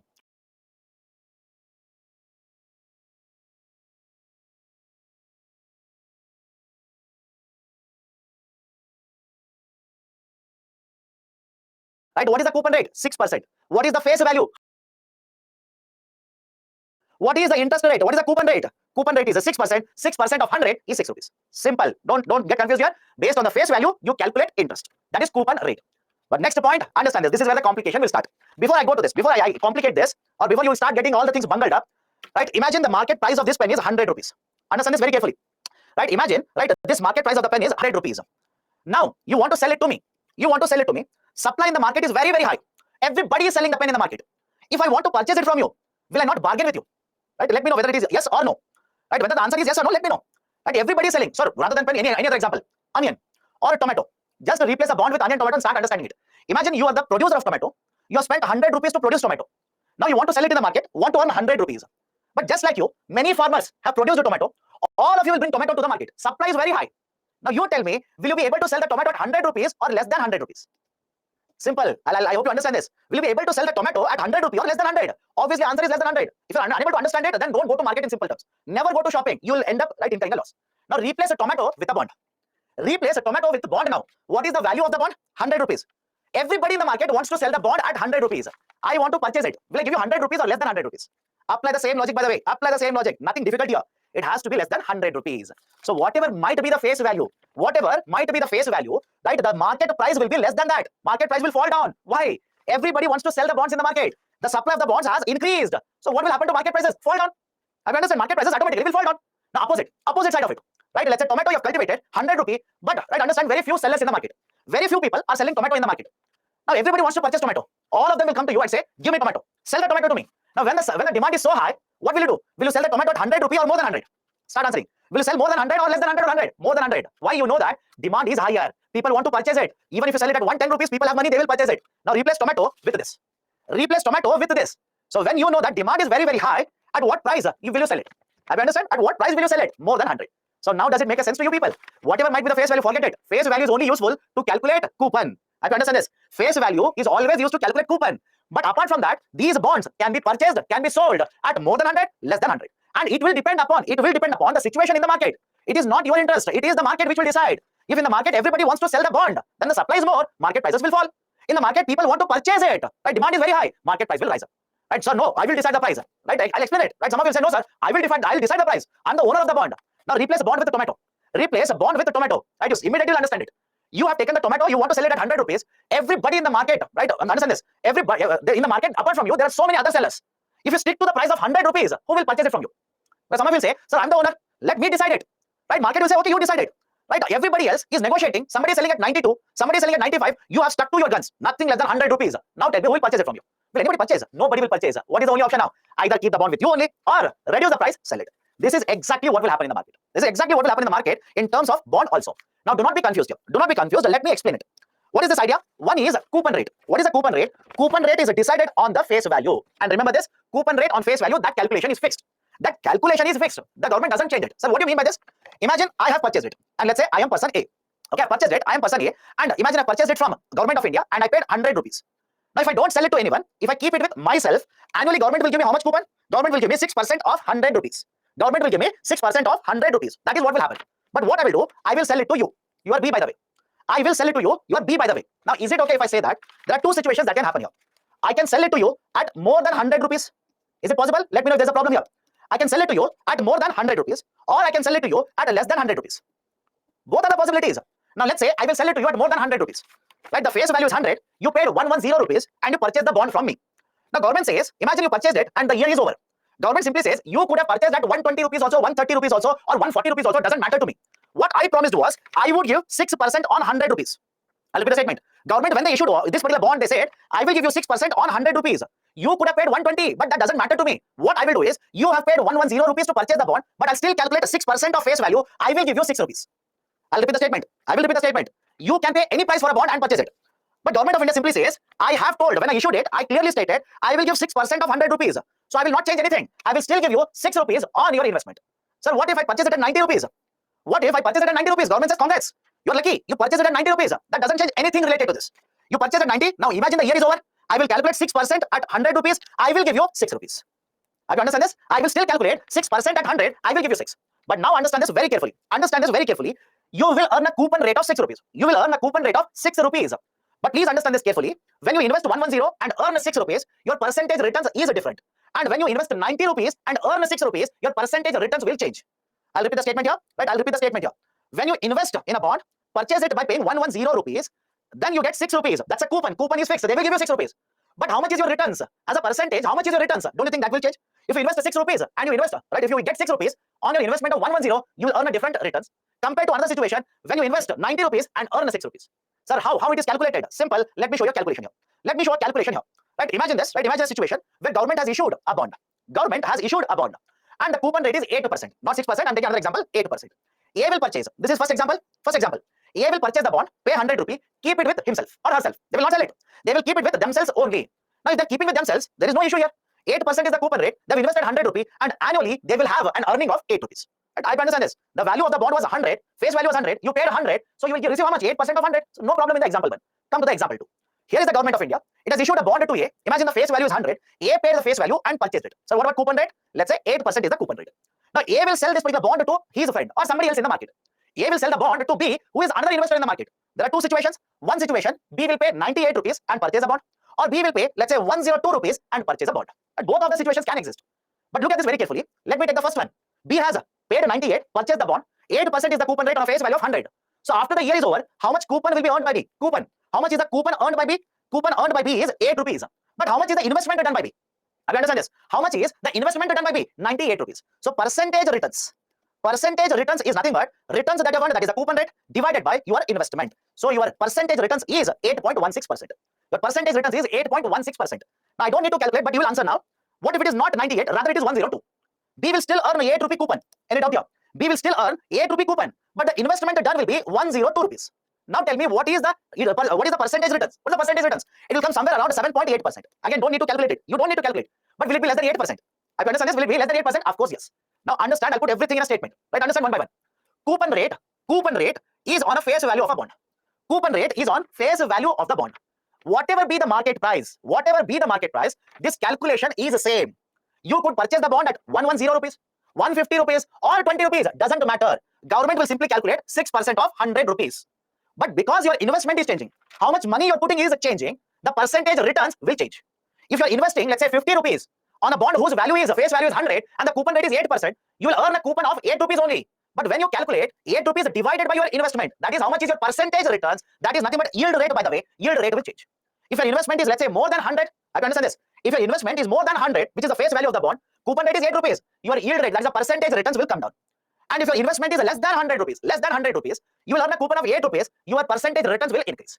This is the concept of yield rate. Yield rate in simple terms is nothing but how much is your percentage returns. How much is your percentage returns?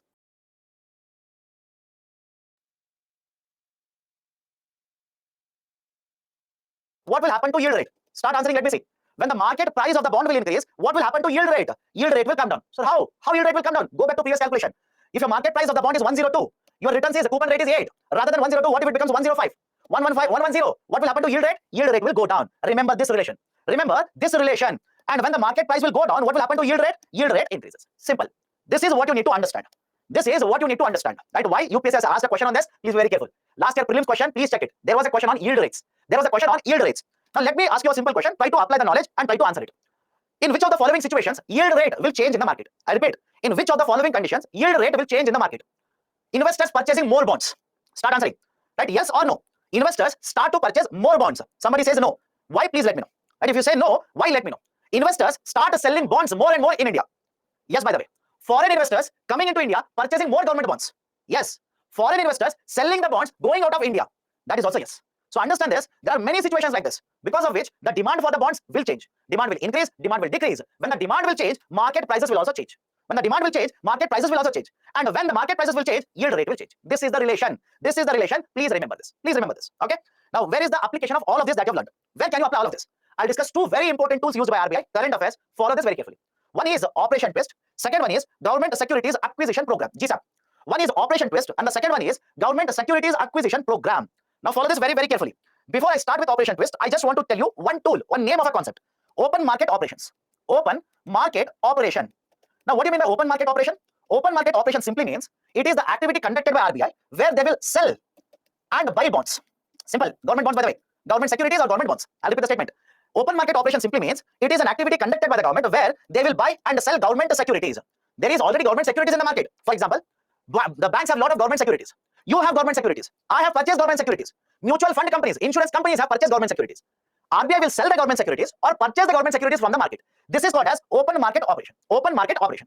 Now this can be used to promote growth also, to control inflation also. Have you understand? This idea of open market operation can be used by RBI to promote growth or to control inflation. So how does it use this to promote growth? Let's start. If you want to promote growth, imagine you're RBI governor. 840, I'm making you RBI governor now. So you're the RBI governor. You want to promote growth. Should you increase the money supply or decrease the money supply? Start answer. Right? Should you increase the money supply or decrease the money supply? Those who are saying decrease, please be very careful. I don't know how you're analyzing everything. And we have discussed this also. Sir, where? Inflation. You'll have to increase money supply. RBI has to increase money supply. How? Right? How do you need to increase money supply under open market operation? Let me give a very simple example.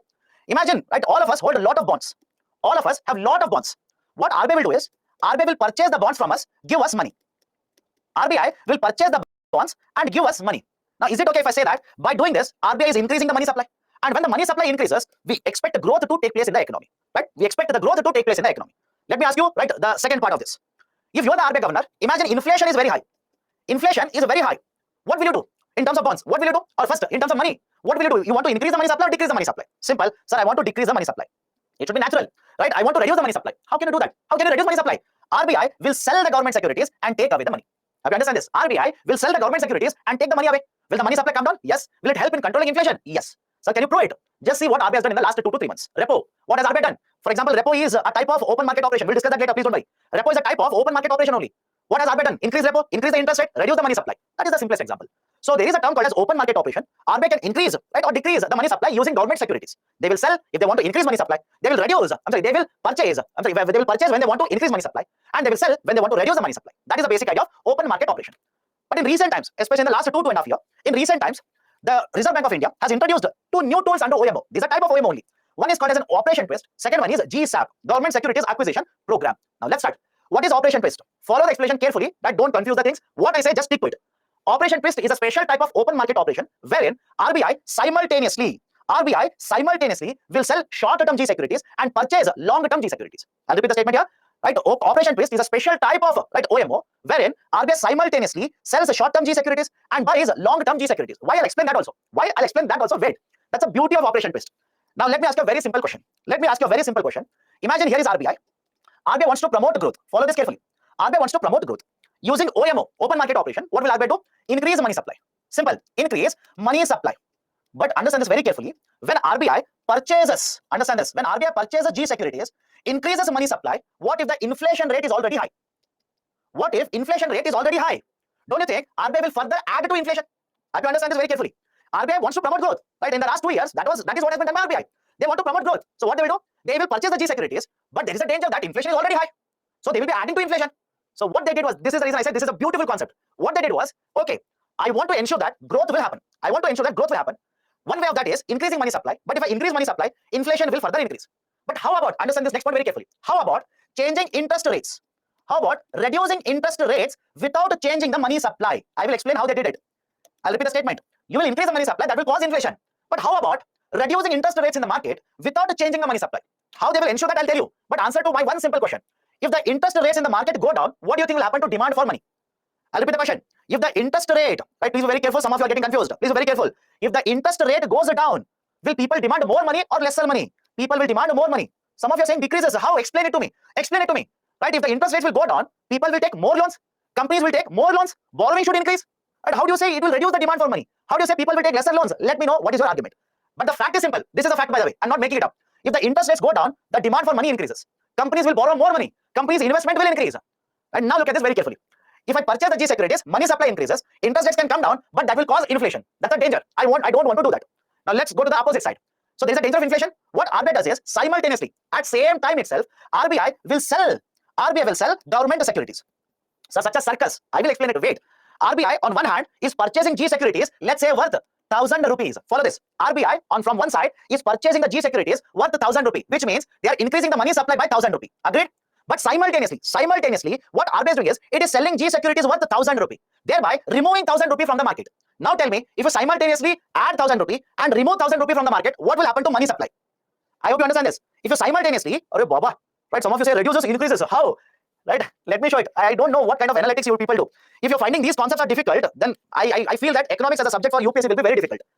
This is 20 rupee. This is also 20 rupee, by the way. There are two currency notes. RBI on one side will take away 20 rupees. On the other side will add 20 rupees. What will happen to money supply? Money supply, people said, will reduce. How? Right? Otherwise, let me give a very simple example. Right? Take your house. Your father is very angry with you. Generally, fathers are always angry. Right? What you do doesn't matter. They're always angry. Right? Today, what they will do is, they will barge into your room, right? Take away 5,000 rupees pocket money from you. But your mother is always, right, loving you, affectionate towards you. Once your father will go to your office, your mother will slowly and steadily come to you, talk to you, console you, and say, take 5,000 rupees. Now, my question is, what will happen to the money that you have? Will the amount of money with you change? No, money supply will not change. It will remain same. This is what RBI is doing. From one side, they are taking away the money. In the other hand, they are supplying equal amount of money. Equal. So money supply does not change. Now, some of you will say, sir, why? Why are they doing it? First point, they do not want to change the money supply. That's the reason. They do not want to change money supply. Second, if they don't want to change money supply, what is the logic of, right, taking 1,000 rupees and giving 1,000 rupees? Let them not do it at all.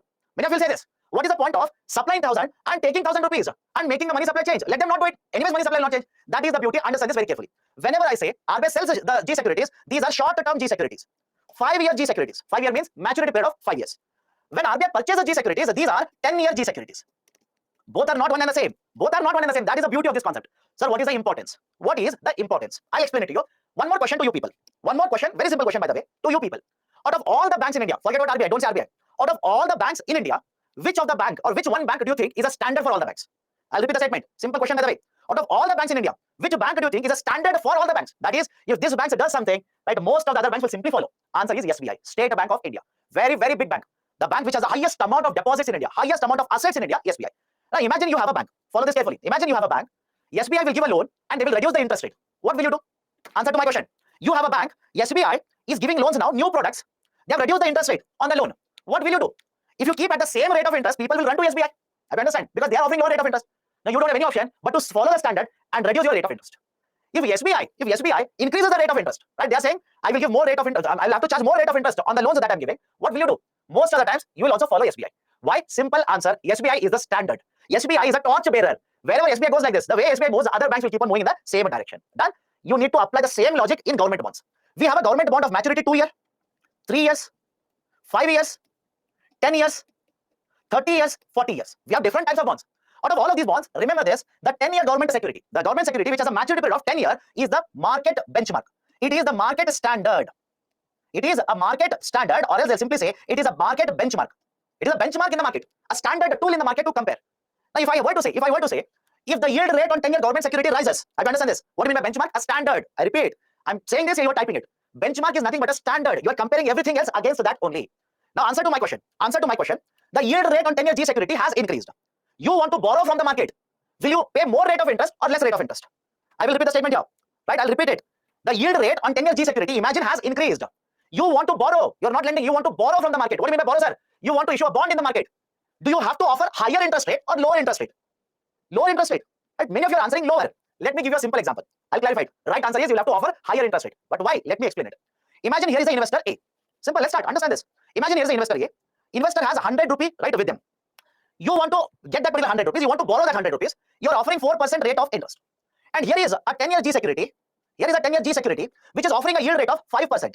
Now tell me, will investor A, right, purchase this bond or purchase this bond? Let me see whether it's rational or not. I'll write, right, let's say X and Y so that you understand. Right, I'll write X and Y. Will the investor purchase X or will the investor purchase Y? Or Nivedita says X. And some of you are saying X. Those who are saying X, let me know why. Let me know why. Why do you want to purchase a bond where you're earning 4% interest rate rather than investing in a bond where you're earning 5%? What is the reason? What is the reason? What kind of thinking are you doing? Would you want to invest and earn more or less? Right, I have to understand the question now. Would you want to invest and earn more or less? Obviously, you'll have to say more, by the way. So if you want to earn more, will you be earning more at 4% or 5%? You'll be earning more at 5%. Simple logic. Apply simple logic, you'll understand. Now, this is the situation. The yield rate on G securities, 10-year G security has increased. You want to sell a bond in the market at 4%. Will people purchase? Will investors purchase? No. People will not purchase. Investors will not purchase. What do you have to do? Increase this to, let's say, 5%. Increase this to 5.2%. Increase this to 5.3%. Then investors will look at you and say, okay, you are also giving more coupon rate. Let me invest. Let me ask you counterpoint to this. Opposite side of this. If the yield rate goes down, right, I'll ask you a question. You want to issue a bond in the market. Now, is it okay if I say that if the yield rate has gone down from 5% to 4%, you can issue the bonds at 4% and borrow from the market? Is there any problem? Let me know. If the yield rate on 10-year government security has gone down, now it is becoming easier for you to issue bonds at lower rate of interest. Right? Rather than issuing 5%, you want to issue it at 4% and borrow. Will that be feasible? Of course, yes. Right? Now apply the same logic. Apply the same logic in the operation twist. Whatever I've discussed now, I'll apply it in the process. Follow this. Books have not given this. Please follow this very, very carefully. But to understand this, certain basic points, I'll write it on the side. Follow this carefully. First one, as the demand rises, so will be the market price. And when the market price rises, the yield rate will fall down. Any problem with this? First statement, let me know. As the demand rises, the market prices will increase and the yield rate will come down. Second, the 10-year G security. The 10-year G security is the benchmark. It is the standard. Please follow the 10-year G security. Don't run behind other G securities. Follow 10-year G security here. Let's start. What will happen in the operation twist? First step, RBI simultaneously will sell 5-year G securities and purchase 10-year G securities. RBI simultaneously will sell 5-year G securities and purchase a 10-year G securities. When I say simultaneously, equal value. Imagine they are selling 10,000 crore worth of G securities. It simply means they are going to purchase 10,000 crore worth of G securities so that the market supply will not change. Now, focus on the 10-year G security. Run behind 10-year G security. That is a hint for you. When RBI purchases 10-year G security, what will happen to demand for it? Start answering. Right? What will happen to demand for 10-year G security? When RBI starts purchasing it, demand rises, demand increases. Great. Thank you. Demand for 10-year G security increases. When the demand increases, answer now. What will happen to market prices? What will happen to market prices? The market prices will also increase. Natural. Now, if the market price increases, what will happen to yield rate? Come to that point. What will happen to yield rate? Yield rate will fall. Now, earlier, the yield rate for 10-year G security, let's say, was 5%. It has come down to 4% now. What will happen to interest rates in the market? Interest rates in the market will go down. Companies can borrow, can issue bonds at lower rate of interest, can borrow from the market. And if the companies are borrowing from the market, what will happen to investment? What will happen to investment? Investment will increase. And when the investment increases, what will happen to production? What will happen to employment? What will happen to GDP? Answer for all the three is increase, increase, increase. So look at the beauty of the process here. Look at the beauty of the process. Has RBI changed the money supply? No. And many of you will have a doubt here, sir. Why are they selling and purchasing same value like this? Concern for RBI is if I change the money supply, I can promote growth. I can increase the money supply and promote growth. But that will cause inflation. I don't want it. I don't want to cause inflation because there is already a lot of inflation. So what I'll do, I will use a tool called as Operation Twist, where simultaneously I will purchase and sell long-term G securities, short-term G securities without changing the money supply. I will push down the interest rates in the market. I will push down the yield rates in the market so that the borrowing can be done at a very low rate of interest. Investments can be increased. That will promote virtuous cycle in the economy. That is Operation Twist for you. This is Operation Twist for you. Right? So again, I'll tell you, this is technical. Check the books. They have not given it. You can do that. But to understand operation twist, you need to understand this. Sir, very difficult to understand. Mark it up at least. When the demand increases, market price will increase. When the market price increases, yield rate will move in opposite direction. Simple. Market price and the yield rate are inversely proportional, inversely related. If market price goes up, yield rate should go down. If market price goes down, yield rate should go up. I've already given you calculation. Look at it, revise it. Now, next tool, GSAP. Right, next tool, right, the GSAP. What is this GSAP? Government Securities Acquisition Program. Now, you don't have to learn everything here. Understand the basic idea. There itself you'll understand what RBI is trying to do. What do you mean by acquisition? It's an English term, by the way. It's an English term. What do you mean by acquisition? Acquisition simply means purchasing or buying. Simple logic. Acquisition simply means purchase something, take something like this. What is being acquired here? What is being acquired? Government securities. Have you understand this? Government securities are being acquired. Acquired means purchased by Reserve Bank of India. Now, before you start typing, sir, what is the specialty? Why it is called as a GSAP? Follow the reasoning very carefully. Already there is a tool called as open market operation. Have you understand this? Already there is a tool called as open market operation. But when we already have an open market operation, what is the need for a specialized OMO called as a GSAP? What is the need? Follow this very carefully. Under open market operation, RBI based on the requirement in the economy. I'll repeat the statement. Right? RBI based on the requirement in the economy will either sell or purchase G securities. And RBI will not tell you, RBI will not give you a timetable when they are going to purchase, how much they are going to purchase, how much they are going to sell. All of these details, I'll start using a term, all of this timetable is not given to the market. Is it okay? That timetable is not given. What is the use of the timetable? Let me ask you, if there's a timetable, what is the use of it? There is a certainty. Is it okay? There is a certainty in the economy. If you have a timetable, aren't you comfortable when you have a timetable rather than haphazardly reading everything? Very simple question. Right? What do you prefer? Haphazardly picking up any subject, reading, etc., or there should be a timetable? Obviously, you should prefer a timetable. There should be certain timetable. Just like you investors, the market also feels very comfortable when RBI provides a timetable. What kind of timetable? How much G securities RBI will purchase? Within how many months RBI will purchase? If this kind of a timetable is given, it creates confidence in the market. It provides a certainty to the market. But generally, RBI doesn't do that. Generally, RBI doesn't do that. Why? RBI says that. What if I tell you, understand this carefully. Why RBI doesn't do that? I'm explaining it. What if I tell you, I give a timetable saying that in the next 1 month, I'm going to purchase, let's say, $1 trillion or 1 trillion rupees. That is 1 lakh crore rupees worth of G securities. This is the timetable I've given. Market is happy with it. But what if after 15 days, inflation rate is very high? You get the information that inflation rate is very high. You want RBI to go ahead and purchase G securities here? Let me know. You have given a timetable that in the next 1 month, you will purchase G securities worth $1 trillion, 1 trillion rupees. But after 15 days, you come to know that inflation rate has increased. Do you want to further go and purchase it? No, that would be a wrong strategy. But if you don't do it, market will react. Have you understand? If you do it, inflation will be promoted. If you don't do it, market is not happy with you. It's a classic situation of damned if you do, damned if you don't. That is the precise reason under open market operations, under OMO, RBI doesn't give a timetable. What RBI says is, I will see what is the requirement. I will look at what is required now for the market. Is promotion of growth required? I will supply money. If inflation control is required, I will reduce the money supply. So based on the requirement, I will choose to sell or buy G securities. But the specialization of GSAP, the beauty of the GSAP was RBI gave a timetable. I remember this. RBI, right, gave a timetable. RBI said in the next 3 months, I will purchase 1 trillion worth of G securities. So why? Just now you said inflation is a problem, etc., etc. Why? Why did RBI give a timetable? Simple. At this point of time, RBI's main priority was promotion of growth. Have you understand this? At this point of time, right? At this point of time, I'm talking about 2021, 2022. You tell me, 21 and 22, what was the priority for Government of India as well as RBI? Growth or inflation? Right? I hope you understand. 2021, 2022, right? Which one? What was the priority? Growth. That is promotion of recovery or inflation. You don't trust me? Read today's Hindu newspaper. Read today's Hindu newspaper. There is an article, right, which is basically carrying the information statement given by Finance Minister. Even today, Government of India says inflation is not a red alert for us. Have you understand this? Even today, Government of India saying inflation is not, right, a very, very big problem for us. Even today, our focus area is promotion of growth. You don't trust me? Read today's Hindu newspaper, you will understand it. So just like today, okay, just like today, earlier also, focus was promotion of growth. So RBI said, I will give you a timetable. In next 3 months, I will purchase 1 trillion worth of government securities. In next 3 months, I will purchase 1.2 trillion worth of government securities, thereby providing comfort to the market, providing that, right, the certainty to the market. But more importantly, apart from this, right, apart from this, understand this. More importantly, another outcome of the GSAP, right, another important outcome of a GSAP is simply this. When RBI purchases, follow this very carefully. Again, you say, RBI, this cycle has started again. When RBI purchases G securities, start answering. When RBI purchases G securities, what will happen to demand? Start. What will happen to demand? Demand will increase. Any doubts? Let me know. Demand will increase. When the demand increases, what will happen to market prices? Same cycle. Market prices will increase. What will happen to yield rate? Yield rate will come down. Simple. Yield rate will fall down. Imagine before the GSAP was conducted, imagine the yield rate on government securities was 5%. Now, because of GSAP, yield rate has come down to 4%. Let me ask you a very simple question. If you are the government, follow this very carefully. If you are the government, you want to borrow from the market, you want to borrow at 5% or 4%. Have you understand this? You are the government, you want to borrow, or somebody says 5%, right? What a logic, Baba. You have your own logic, right? I can't even express, right, what to tell you people. If you are the government, you want to borrow from the market, you want to borrow it at 5% or 4%. It should be a straightforward short 4%, sir. But some of you said, no, sir, I want to borrow at 5%. Right? All the best to you. If you become the Prime Minister, all the best.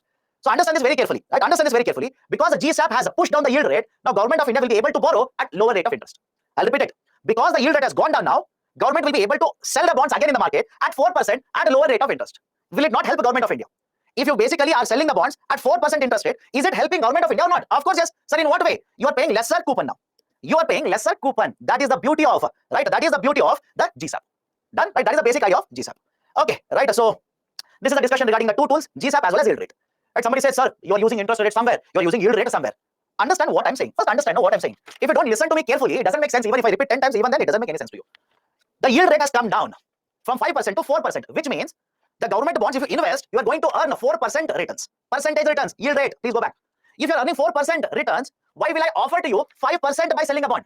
Am I mad? Have you understand this? If your yield rate, if your returns is 4% now, why will I offer a coupon rate of 5% to you? How does it make sense? I will offer, let's say, 4.1%, 4.2%, or equal 4%. That is the interest rate I'm referring to. And you need to follow the discussion, otherwise, right? You people will go there, come here, check WhatsApp, then see what is happening, gone. Right? There is a concept, there is a movie, gone in 60 seconds. The yield rate, coupon rate, that is basically gone in 30 seconds only. If you don't listen to these concepts very carefully, right, you will lose it. And let me go to the next one. Right? Let me go to the next one. Monetary policy tools. Monetary policy tools, or else these are also referred to as credit control measures. Monetary policy tools also referred to as credit control tools or measures. Now, using the monetary policy tools, what RBI does is RBI will regulate money supply. RBI will regulate money supply. What do you mean by regulate money supply? Simple. Using these tools, RBI either increases the money supply or decreases the money supply. I'll repeat the statement. Using this particular set of tools, that is monetary policy tools, RBI either increases the money supply or reduces the money supply. But these particular tools we have divided under two parts. One is called as quantitative set of tools. Second one is qualitative set of tools. One is qualitative, second one is quantitative. So what do you mean by quantitative and qualitative? Right? Follow this carefully. Just remember it. Tomorrow when I take up the tools, you will understand what is the exact meaning of it. Whenever I say quantitative set of tools, using these tools, either I can increase or decrease money supply. I'll repeat the statement. Whenever I say quantitative set of tools, using this, you can either, that is RBI can either increase or decrease the money supply. What about qualitative set of tools? In case of qualitative set of tools, RBI can do the same thing, increase or decrease the money supply. Now, before you start typing, wait, don't type. Before you start typing, sir, you're written same thing on both the sides. You are confusing. I will tell you.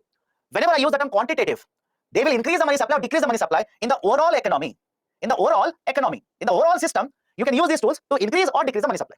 What about qualitative? You can increase or decrease the money supply, not in the overall economy, but in a specific sector. In specific sector, you can target and you can increase or decrease the money. Have you understand this? First one is overall economy. Overall money supply will be affected. Second one, in specific sectors, for example, agriculture sector. Using the tools, I can increase or decrease the money supply in agriculture sector. In export credit, education loans, in housing loans, I can use these tools, increase the money supply or decrease the money supply in specific sectors. I can target certain sectors here. That is the reason quantitative set of tools are also known by another name, general methods or general monetary policy tools. And qualitative set of tools, another name for this is specific monetary policy tools. Specific monetary policy tools. Now, within quantitative, what are the examples? Cash reserve ratio, bank rate, statutory liquidity ratio, repo and reverse repo, which is the most important one, open market operation, which is already covered, OMO is already covered. And in fact, repo and reverse repo are an example of OMO itself. What about qualitative set of tools? In case of qualitative set of tools, you have rationing of credit. There is a tool by the name of PSL, Priority Sector Lending, PSL. Variation of margin requirements, regulation of consumer credit, moral suasion, direct action, and publicity. These are the different tools under the qualitative head. Right, so far so good. Monetary policy simply means what? It refers to a set of tools which are used by RBI, Reserve Bank of India, either to increase or decrease the money supply. Now, let me enter into the first type, that is the repo and reverse repo. Important, understand this very carefully. Okay, repo and reverse repo. Right, I'll start with the definition given in the books. You can check the books later. I'll start with the definition. But that is not completely the correct meaning of the repo. I'll explain it. Just give me some time. What is repo? Repo in simple terms, it is the rate of interest charged by RBI whenever they provide short-term loans to banks. So what do you mean by short-term the loans here? It is either for 1 day, it is for 7 days, it is for 14 days, etc. Generally, whenever RBI will provide a short-term loan means for very, very short duration, RBI will charge a rate of interest, and this is called as a repo rate. Okay, this is called as repo rate. Now, how it will work? Have a look at the picture. I've given a picture also. Follow this.